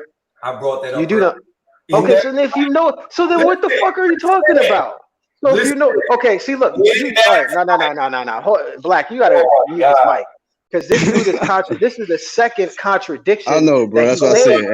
Hey, bro, this is the second one. This is the second one. First, he said Floyd beat Castillo, even though Castillo outlanded him. Now he's agreeing with me and saying that when I say, judges score, they don't score the pity pat, they score the power shots over the pity pat. Canelo was landing the power shots over Trout. He had Trout doing the stanky leg. This shit not making sense. This dude, I got all the excuses in the world for Floyd, but now he want to shit on Canelo. And then you want to give Wilder credit for Ortiz for basically sleeping Ortiz in the first fight while he was drooling on the floor, and that fight has controversy and has to be rematched, but not giving Canelo credit for moving up 2 weight classes and beating a Kovalev who fanboys will never win a debate over here. That's all I'm saying. I'm just saying, beating a Kovalev who rematched the guy who beat him, and he just outclassed him 100%, right? So yeah, he did get hurt in the Yarde fight, but he beat him and knocked him out with a jab. Okay. Canelo coming up in weight. Like, come on, but of course you're gonna give Canelo two weight classes. Let me say, 2 weight classes in his first fight for the champion and knocked him out. You still. So listen to me. Let me say something about that. Hold on, Tony. Let Red talk, man. He was quiet for a little while. So just real quick. Just real quick. See, my whole problem with giving credit for Ortiz in the second fight is all right. You say the first one was controversial. Now Ortiz, you already acknowledged that Ortiz is an older man. If it was so controversial, why didn't he run it back right away? He ran it back a year and a half later. So, we got Electrocution Promotions cracking off with Red. Red, it's out of there. Yeah. Y'all can't hear me? Yes. That ain't it. Hey, check it out. I ain't even saying Hey, to the guy who was just talking. Skip, that was Skip Wireless right there. Hold on right quick, Tony. I ain't saying nothing the whole time, but look, I'm gonna tell you like this. I was just sitting back listening. My nigga, you lost the debate when you say he outlanded him round by round. That's false stats you just gave. Point blank, period. Right. I said that to him. I said that to him, and I checked the. And then he low-key said some shit like a guy can outland someone, but the other guy can win every round. Like I'll point him round by round or some shit. I was just like, what the fuck? Are you listening to what you're saying? The other guy can land more total punches, but the guy who lands less punches lands more punches round by round. Does that even make sense? And I brought up the fact that judges, I mean, this is not from me. I'm not making this up. Judges say that they score power punches over the pity pat punches, which that would be in favor of Canelo. You do understand that? Can I respond finally? Can Plus I knockdowns. come back to this? Because here's what I want you to do. When this goes down and you can rewatch this, you can hear what I said, okay? What I said was, at the beginning, Canelo only landed 2 more power shots than Austin Trout, which kills that debate. Because if you have a guy who outlands another guy round by round and has landed more power shots in each individual round, guess what? That guy wins the round. That's how it works. Now, how you get, I'm going to restate it again for the 3rd time. Again, if me and you were to fight and you landed 280 punches total, I landed 240 total, which you means just lied again, bro. Here, I'm going to read it out because this dude continues lying. Okay, Canelo outlanded Trout power punches round by round. Like, why do you keep lying, bro? I'm not lying. Why are you lying? Okay, round 1, Canelo landed 2 power punches, right? Trout landed 1. Round 2, Canelo lands 7. Trout lands 4. Round 3, Canelo lands 7. Trout lands 2. Like, why are you lying, saying Trout outlanded him in power punches? That's simply not the fucking truth. Stop lying. Come on, man. Come on, bro. Stop lying. You lost the debate when you're lying. Okay. Stop. Where you getting your facts from, bro? I'm on CompuBox. And it shows round by round. It shows you round by round that Trout landed more power shots than Canelo. Yes, I'm looking at it right now. So here are the totals for the entire fight. No power punches landed. We're talking about power. You see how he's doing. You just said power punches, right? You see how he's doing, right? Mute his mic. He's lying, bro. I'm looking at it. You're tell not. us. Okay, what was the total power punches for Canelo and Trout? So the total power punches was 96 for Canelo, and excuse me, I was wrong. 95 for Austin Trout. 1 power punch separated them. The total punches landed was 124 Canelo to 154 by Trout. Trout landed 20 more total punches. So let's go round by round like you were trying to do. Go round by round like you were trying to do before. So now go ahead and break down the round by round then.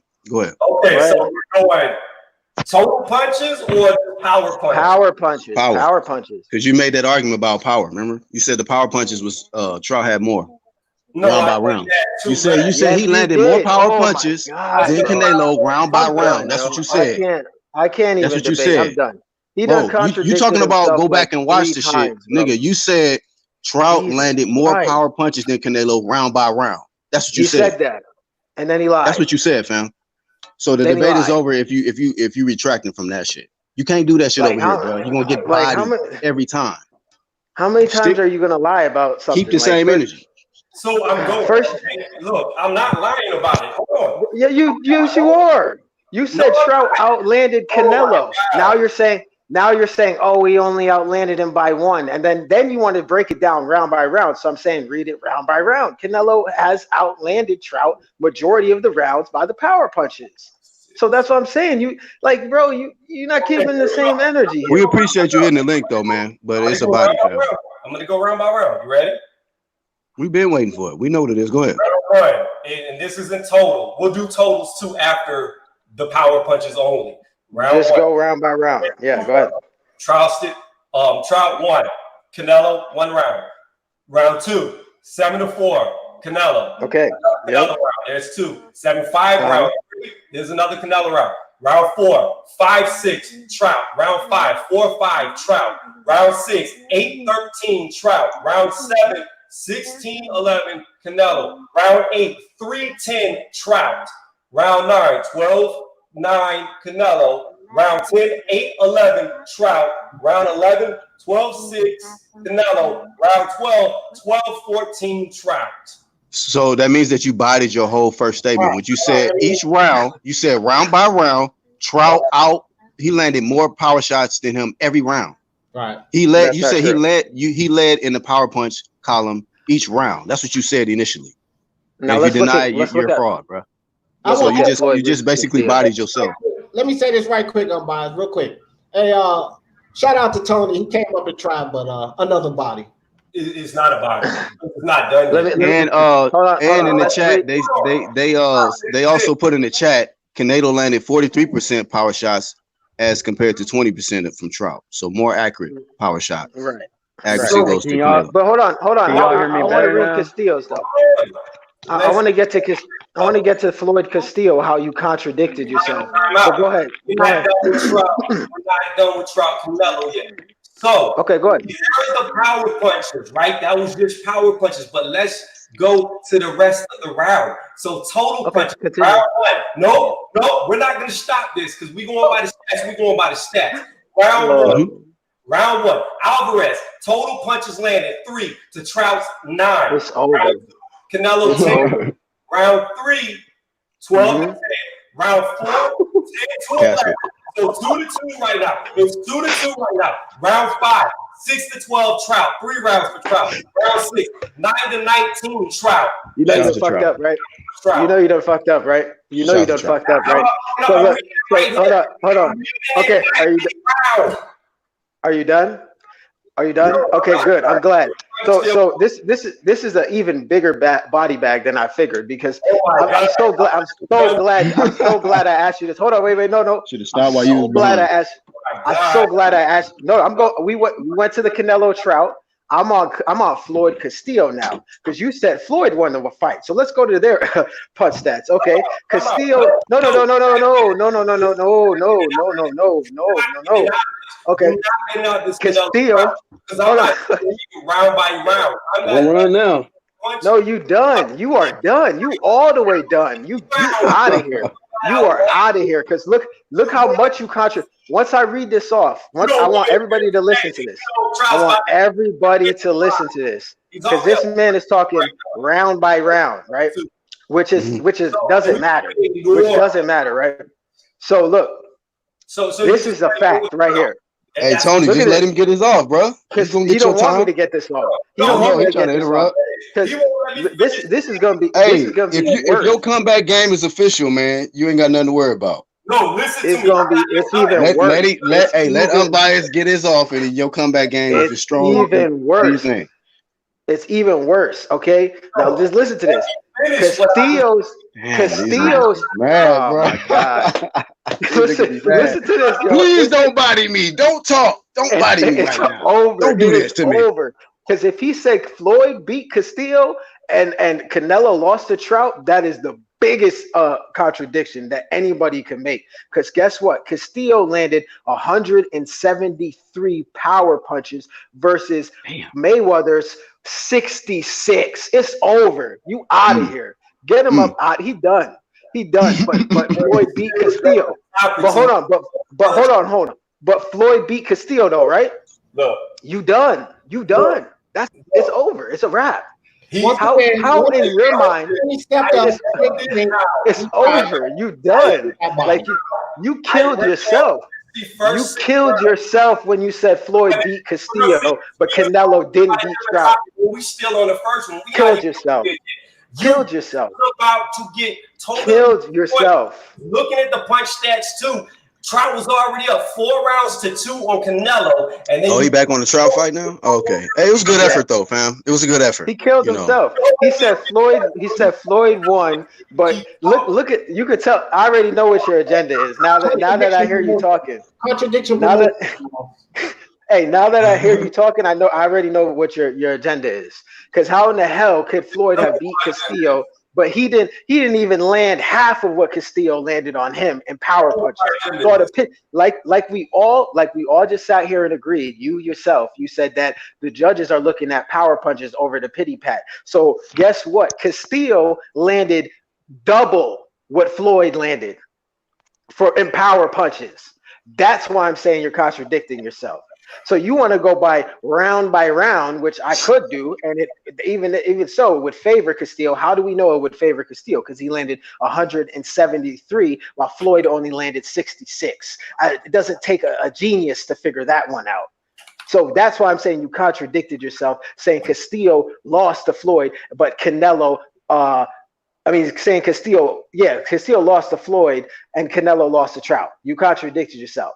Like, come on, bro. That's a big contradiction. Floyd can't beat Castillo, and then he's only landing 66 power punches in 12 rounds, while Castillo is landing 173, right? Ring generalship, that was Castillo, right?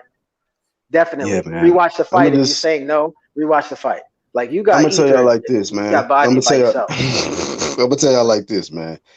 If we get a new person to jump on the live, and I might be throwing a little jab, in a little mini debate or something. If unbiased jump on, man, just know somebody gonna get put under. Just know that. Yeah. And that's just what happened, bro. The dude kind of came in like kind of cocky, to be honest with you. Right. Like he really was on his shit, and you can't make no mistakes up here, fam. Can't make none. You made too many mistakes in this debate, bro. You got slaughtered. But one more time, let me get this off. One more time. Shout out to my man Tony Reviews. He clicked that link. He like all the other ones. You're gonna get respect, man. The ref had to hug you. The ref had to hug you, but you get respect, fam. Yeah, you got respect.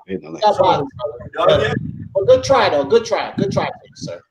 I can't even see if I'm still up here. Hey, can y'all hear me now? Yeah, he can't see. Yeah. It's like blurred vision and shit. Like, okay, I'm still here. No, there's a fucking thing that says red gloves is blocking my icon. But anyways, so as I was saying, so we're gonna finish this Austin Trout Canelo thing where Canelo got massively outlanded, because I'm still right here with 1 rounds to 2. Bro, you want to go back to that? But look, I already either listen. But Tony, this is Tony. But Tony, but do you see why your argument? This is man. Look, Tony. He still don't get it. He still don't get it, huh? No, he still don't understand it. So look, Tony. All right, I'm gonna have to. I'm gonna break it down a little. Listen, hold on, Tony. Look, Tony. I respect. Look. I respect you if that's how you saw the fight, right? And that's fine that you saw that. But then when you went and said that Floyd beat Castillo, that contradicts what you're saying now. You do get that, right? So that's why I erased your point on Canelo and Trout and viewed it as pure hate for Canelo.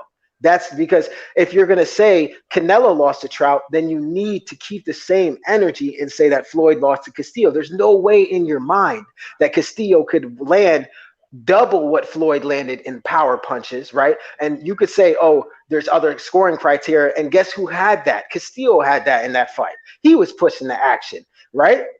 He had the ring generalship, right? He landed more power punches than Floyd. So there's no way you could say Castillo lost to Floyd and then turn around and say Trout beat Canelo using that standard. It don't work, dog. It doesn't.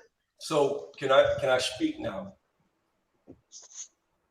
So forever hold your peace. Where I was with the first argument, the first debate about Canelo versus Trout. Okay, we were already up 4-2. Trout massively outlanding him. And if you would have let me finish, you would have seen that Canelo only, I believe, is 4 rounds to Trout's 8 rounds. That Trout massively outlanded him. Now we can move on from that when you acknowledge that round by round, and even power punches aren't that much different in the total rounds. If you go round by round, just power alone, but there's more than just power. then you will see that Trout should have won that fight because he outlanded him 8-4. Now, when that's acknowledged, because we're looking at the actual numbers, we're not looking at my opinion, we're not looking at your opinion, we're looking at the actual stats. Hey, bro, the way you score fights is not about who outlands who, man. It's about effective punches, bro. He doesn't understand that, though. Who landed the more effective punches? If you really watch the fight, man, most of Trout's punches were flickering jabs that weren't doing shit, man. And CompuBox was counting that shit, man. You don't want to listen to that. Canelo was countering him with body shots and hard counters, man. Here we go. Plus, you have to take into account the knockout. Knockdown. He didn't knock. The knockdown, yeah. You understood what I said?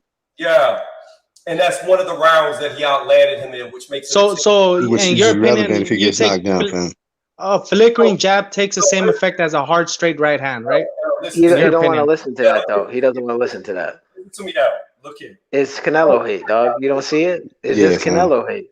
Hey, who's your number 1 pound for pound fighter, fam? Bud Crawford. Bud Crawford. Do you got Deontay Wilder in your top 5 pound for pound? No. Okay. All right. You're all right then. You can come back. Look, Tony, look. But nobody's listen, but hold on, Tony. I think you keep missing the point that this again, man. Can somebody else wait, hold on. Does everybody else on the panel understand what I'm saying? Yeah, we clearly understand what you're saying, Tobias. Yeah, what I don't understand what he's saying is that outlanding shit. Like just because you throw more punches doesn't mean you win the round. That don't. In totality, if somebody outlands somebody throughout the duration of the fight, that does not mean that they won the fight.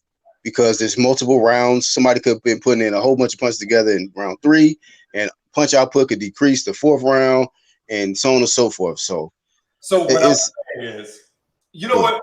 Here.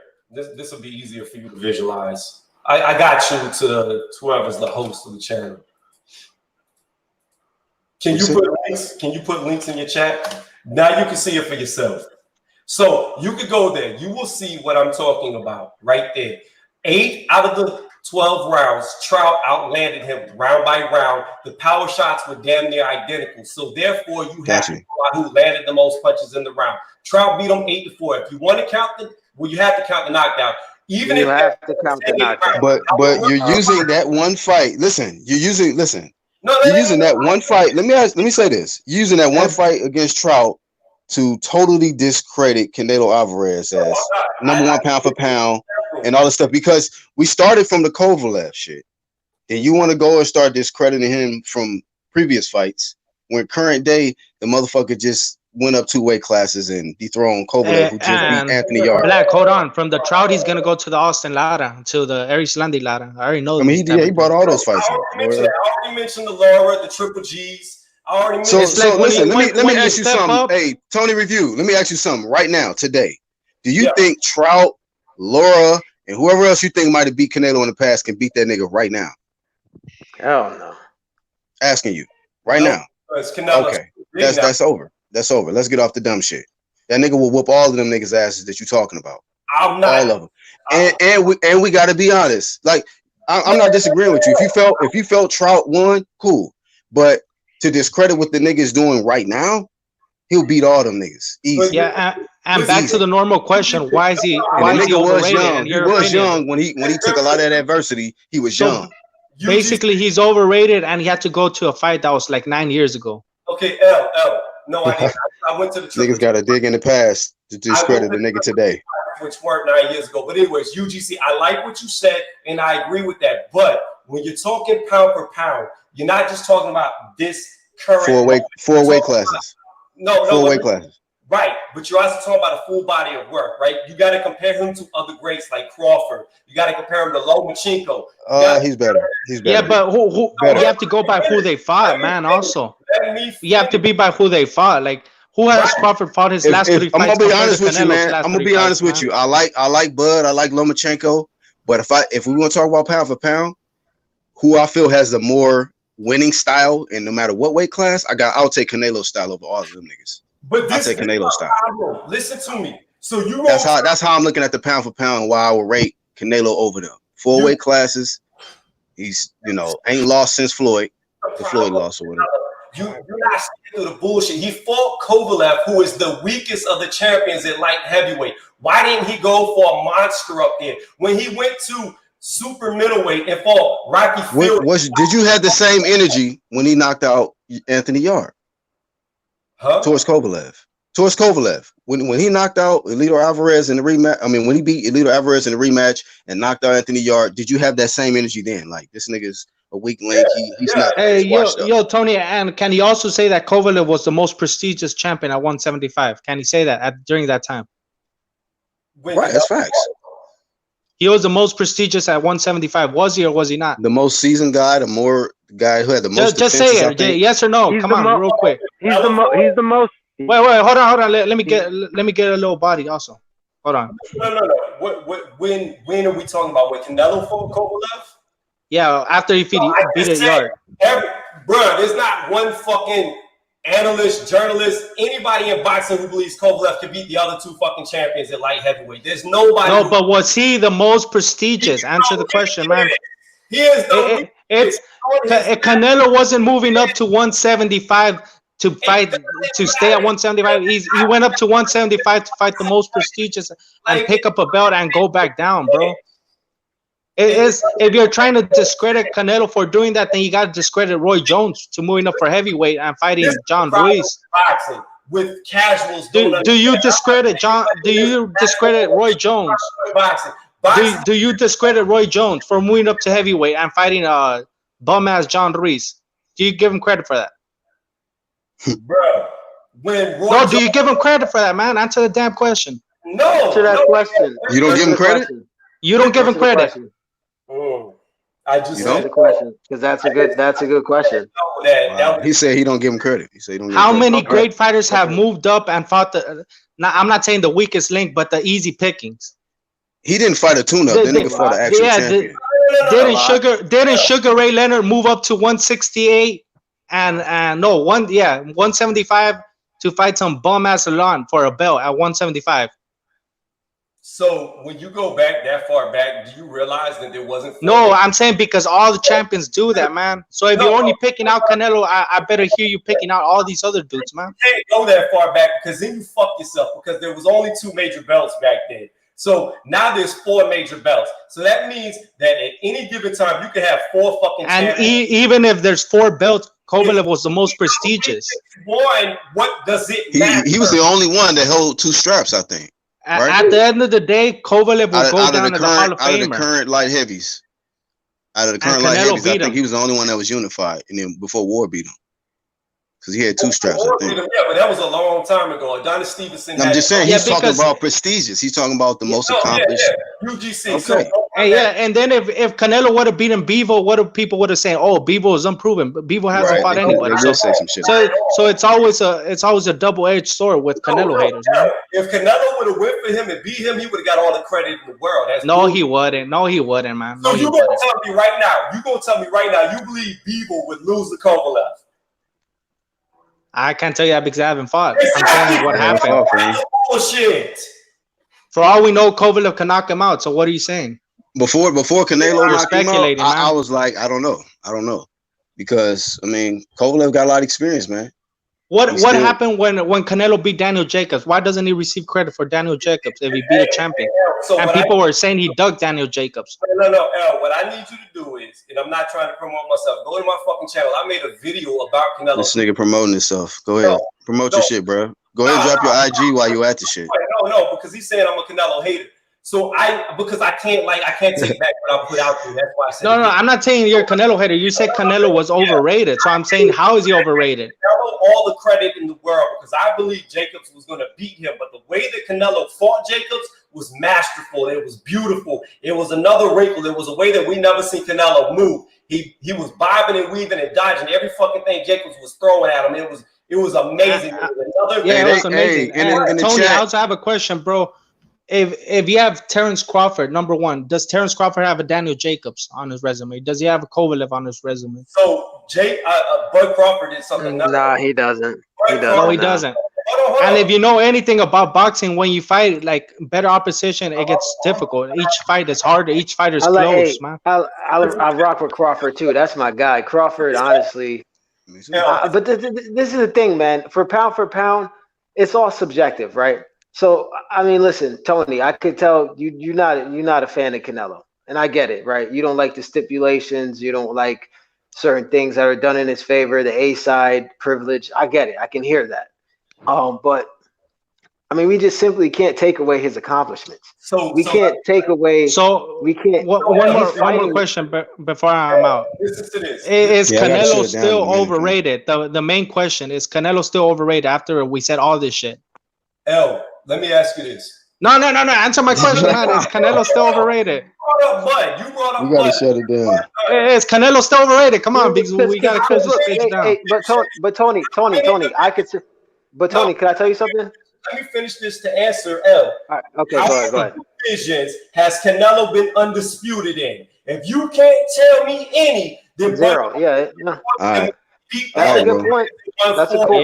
Because belts. I still don't think that. Hold on. Let me answer that. Number one pound for pound. You know? Yo, Tony. Yeah, because belts matter so much nowadays, right? No, they don't. But let me just say this. Let me say this, Tony, because I rock with Crawford heavy. That's my guy. But look, there's one thing I can say about Canelo, man. Every time that I see him, he's evolved into a different fighter. I gotta be honest. So I could, and pound for pound, really, for the most part, is not based on who you beat. Anyways, it's more so like eye test, and that's why it's subjective. You know what I mean? It was always subjective, right? So if you say Canelo is not your pound for pound, and you want to use all the stipulations that he's using against him, that's fine. That's you personally. But you can't really go and attack his resume. I mean, you could if you don't like him, because then we got to go through a lot of the greats who had these weight stipulations because they're the A side and do the same thing like Floyd did it. You know what I mean? So I can't do that to Floyd because I think Floyd is a good fighter. I'm not that high on him, but he's a very good fighter. And Canelo, I mean, he beat who he beat, dog. Like, and to me, skill set wise, if we just looking at skills, he nice. You know, I think Crawford is nice too, and he adapts in there. He does things that a lot of fighters aren't doing on the fly. It's just instinct for him. Man, so, let's just think about it. Not to discredit Bud or anything, but he became undisputed against Indongo, man. Come on. Hey, Tito in the chat say Kovalev legacy is bigger than Andrade and Charlo's legacy. Nigga, what? He just wanted to throw that out there. Who's talking about Andrade or Hey, but, I mean, listen, if you're going by hopefully resume, we change Tony's mind. That wasn't for you, Tony. I was just reading the comments. So look. It's unfair. It's unfair to compare the two. Let's go back to skills. We're talking about. Did Canelo beat Triple G, in your opinion, in their first fight? In the first fight, I actually had it a draw. When I watched it the second time, I thought Triple G. Because I thought Canelo won the first 3 rounds and the last 3 rounds. And Triple G won the middle rounds. I thought Canelo won the second though. That's the thing. You could have gave it to Canelo legitimately, and you could have gave it to because Triple G was missing like a motherfucker in that fight. I saw Canelo fatigue. He was looking sharp and you know good in the first 5. But Tony, you have to take in consideration, like when you fight the best, man. All these fights get more difficult, man. They're harder to score. Sometimes you're gonna take L. Sometimes you take draws. Right, right. That was my whole point. Like, bro, you trying to make a point using some shit in the past. When we talking about present day Canelo, you want to take away what he's not really past. Huh? That's not that long ago. The Laura fight wasn't long ago. The Trout fight wasn't long ago. I said that's just showing a build up to the resume of why I feel he's overrated because of set fights in his history, all the way up to Triple G. Even if you consider those fights where he lost, like today, you don't think, like Unbiased was saying, he is evolving every fucking fight. I never said Canelo was a bad fighter. I never said Canelo wasn't good. What I said was he's overrated. He gets what I think you're trying to say. I don't know about that overrated shit, bro. I knew he was going to beat Kovalev. You could say he has some controversial wins or some shit, but he ain't overrated. Hey, yo, Tony. So like, what do you base your rating on? On one fight? On what fighter do you base the rating on? Well, hold on. He said he overrated because of those controversial wins. No, I'm saying because those are tough fights. But I'm saying like, who does he face like this rating? Like, what's like the perfect fighter that doesn't have hard fights? people could say Bud Crawford's overrated because he hasn't fought anybody on the, the caliber of which we would want to see him. You know what I'm saying? So when you say somebody's overrated, you can't just base it off of, him fighting high level competition and it being close. Because if you look out through history, a lot of the high level fighters, when they fight each other, it's close. Shit. I mean, sometimes there's a definite. How many winner, losses has say Ali had? How many close fights has Ali had? Is he overrated? Listen to what I'm saying. That's what I'm saying, dog. That's why you can't. I mean, I could say Crawford's overrated. Listen to what I'm saying. I could say Lomachenko's overrated.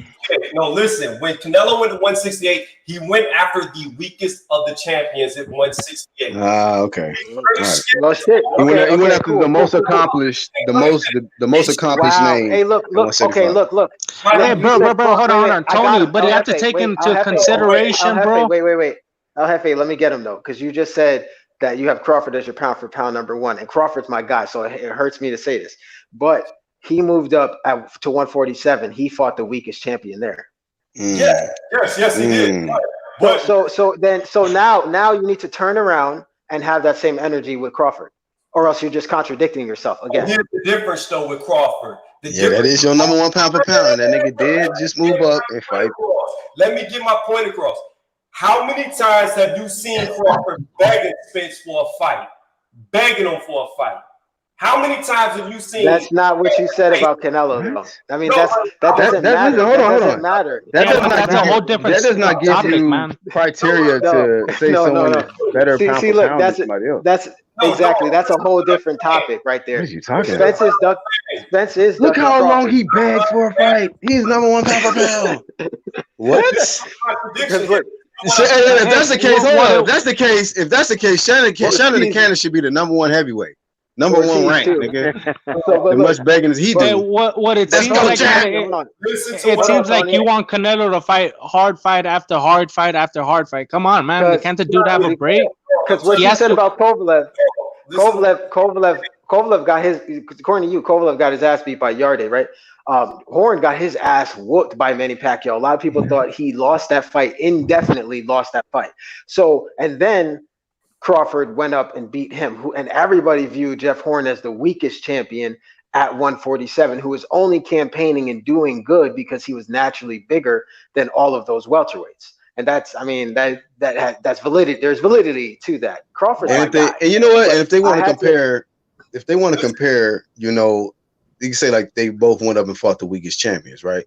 But Kovalev was coming off a knockout victory when your boy fought him, and then you look on the other side, Horn was coming off a controversial win in his hometown over Pacquiao. But listen, so and hold on, Kovalev is way more accomplished than a goddamn Jeff Horn. I agree. So I would say that Canelo coming up to face Kovalev was more of a risk, you know, than a goddamn Bud Crawford coming up to face a Jeff Horn, who was the weakest champ and less accomplished.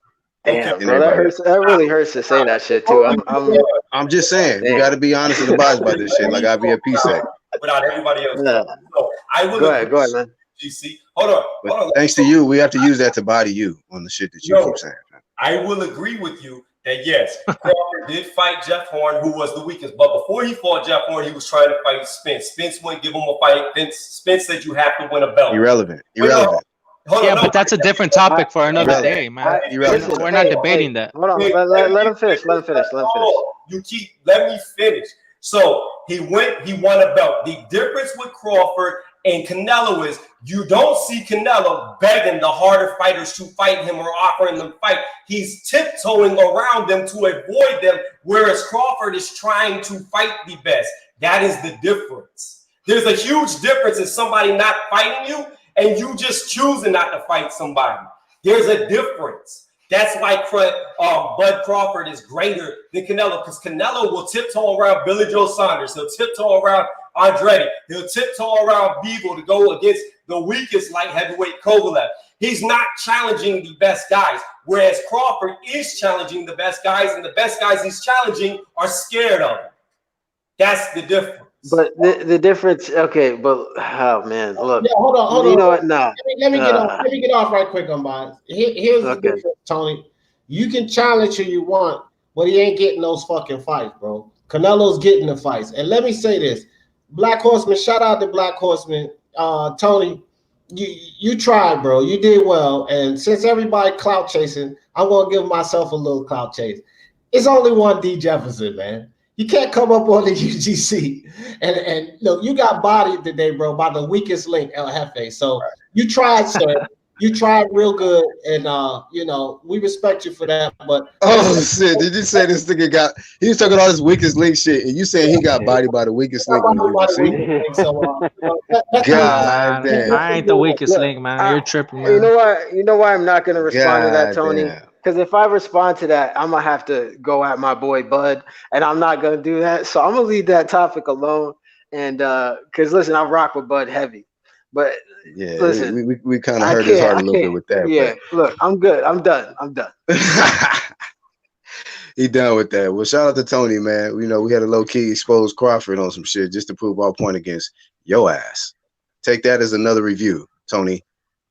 But shout out to you for even hitting the link. Oh God, we got to shut it down. The link will not be dropped no further. You background niggas had 3.5 hours to get it off. But once again, you niggas failed to do so. So shout out to Tony for actually stepping up. You know, you got bodied, you know. Seriously, but I'm just saying, you still gets respect. And you know what, Tony, I rocks with you, man. Because listen, I rock with Crawford heavy, and I'm okay with you having a pound for pound number one based on skill sets. That's because I can see why you would have him. You know what I'm saying? So I can't argue with that. But yeah, and also I have to say one thing. I don't think Tony meant that Canelo was overrated. I think what Tony was trying to mean is that he's not liking the way that Canelo's moving. He could have said that instead of saying that Canelo's overrated. Hey, real quick, a lot of people are not. Hey, salute to you though, man, because the mere fact that you hit the link, we're gonna do our promo shit. You know, y'all go support Tony Reviews, subscribe to him, check out his content. Tony, he sound knowledgeable. Listen, just because we disagree don't mean you know what I'm saying, we can't talk boxing. You know what I'm saying? All we do is flame the bias out of your ass so that you can really talk this real shit. Yeah, Tony, in my opinion, you should try to debate D, get some good work with D, and then come on the LFA, chill, fam, chill. LFA, just you're gonna start a whole nother debate in the live stream about the end. So you need to stop. Just put your mic on mute. I stay silent for use yourself promotions, nigga. But El Jefe, don't get mad because I spit some more facts, because that's what we do on UGC. You are the weakest link. Tony, you did get bodied by the weakest link, but I got respect for you too, bro. Much respect. Yeah, y'all go support Tony Reviews, and yeah, you know, that's not him wearing a dress, that's his lady. So shout out to him for, you know, showing love to his lady. But salute to everybody that participated in this live stream, man. It was another epic one. Shout out to my dog, my homie, the killer on this motherfucking YTBC and this debate shit. My big dog, homie, unbiased, man. You know, be ready if you get in this motherfucker. D Jefferson is a killer too, man. Red glove, silent assassin. You know, I mean, El Jefe, he didn't spar so much with us to where, you know, he even starting to catch bodies here and there. They come few and far between, but, you know. Then he'll say something dumb and try to call out a big dog and then get put in his place. But it is what it is. He's another one that likes to hit the link and get it off. You know what I mean? But shout out to everybody that participated. Don't forget to go to the channels tab and sub to everybody listed there. And shout out to ILTBA Boxing Talk as well. That was on earlier. And don't miss his live debate with Blood Boxing, aka Retro Boxing, aka Boxing Spreadsheet, aka something else probably out there too. But that's the only ones I know about. I'm the only one. So make sure y'all hit the like button. Shout out to the background niggas. You know, shout out to the few that actually got in the chat. But I didn't really see no hating and none of that shit going on. So just remember the link is always there. Always there. You know, big salute to DT3, the whole NBBC, IBFP, Bruce Vane, and everybody that's pushing this truth media, man, every time. So that's really all we got.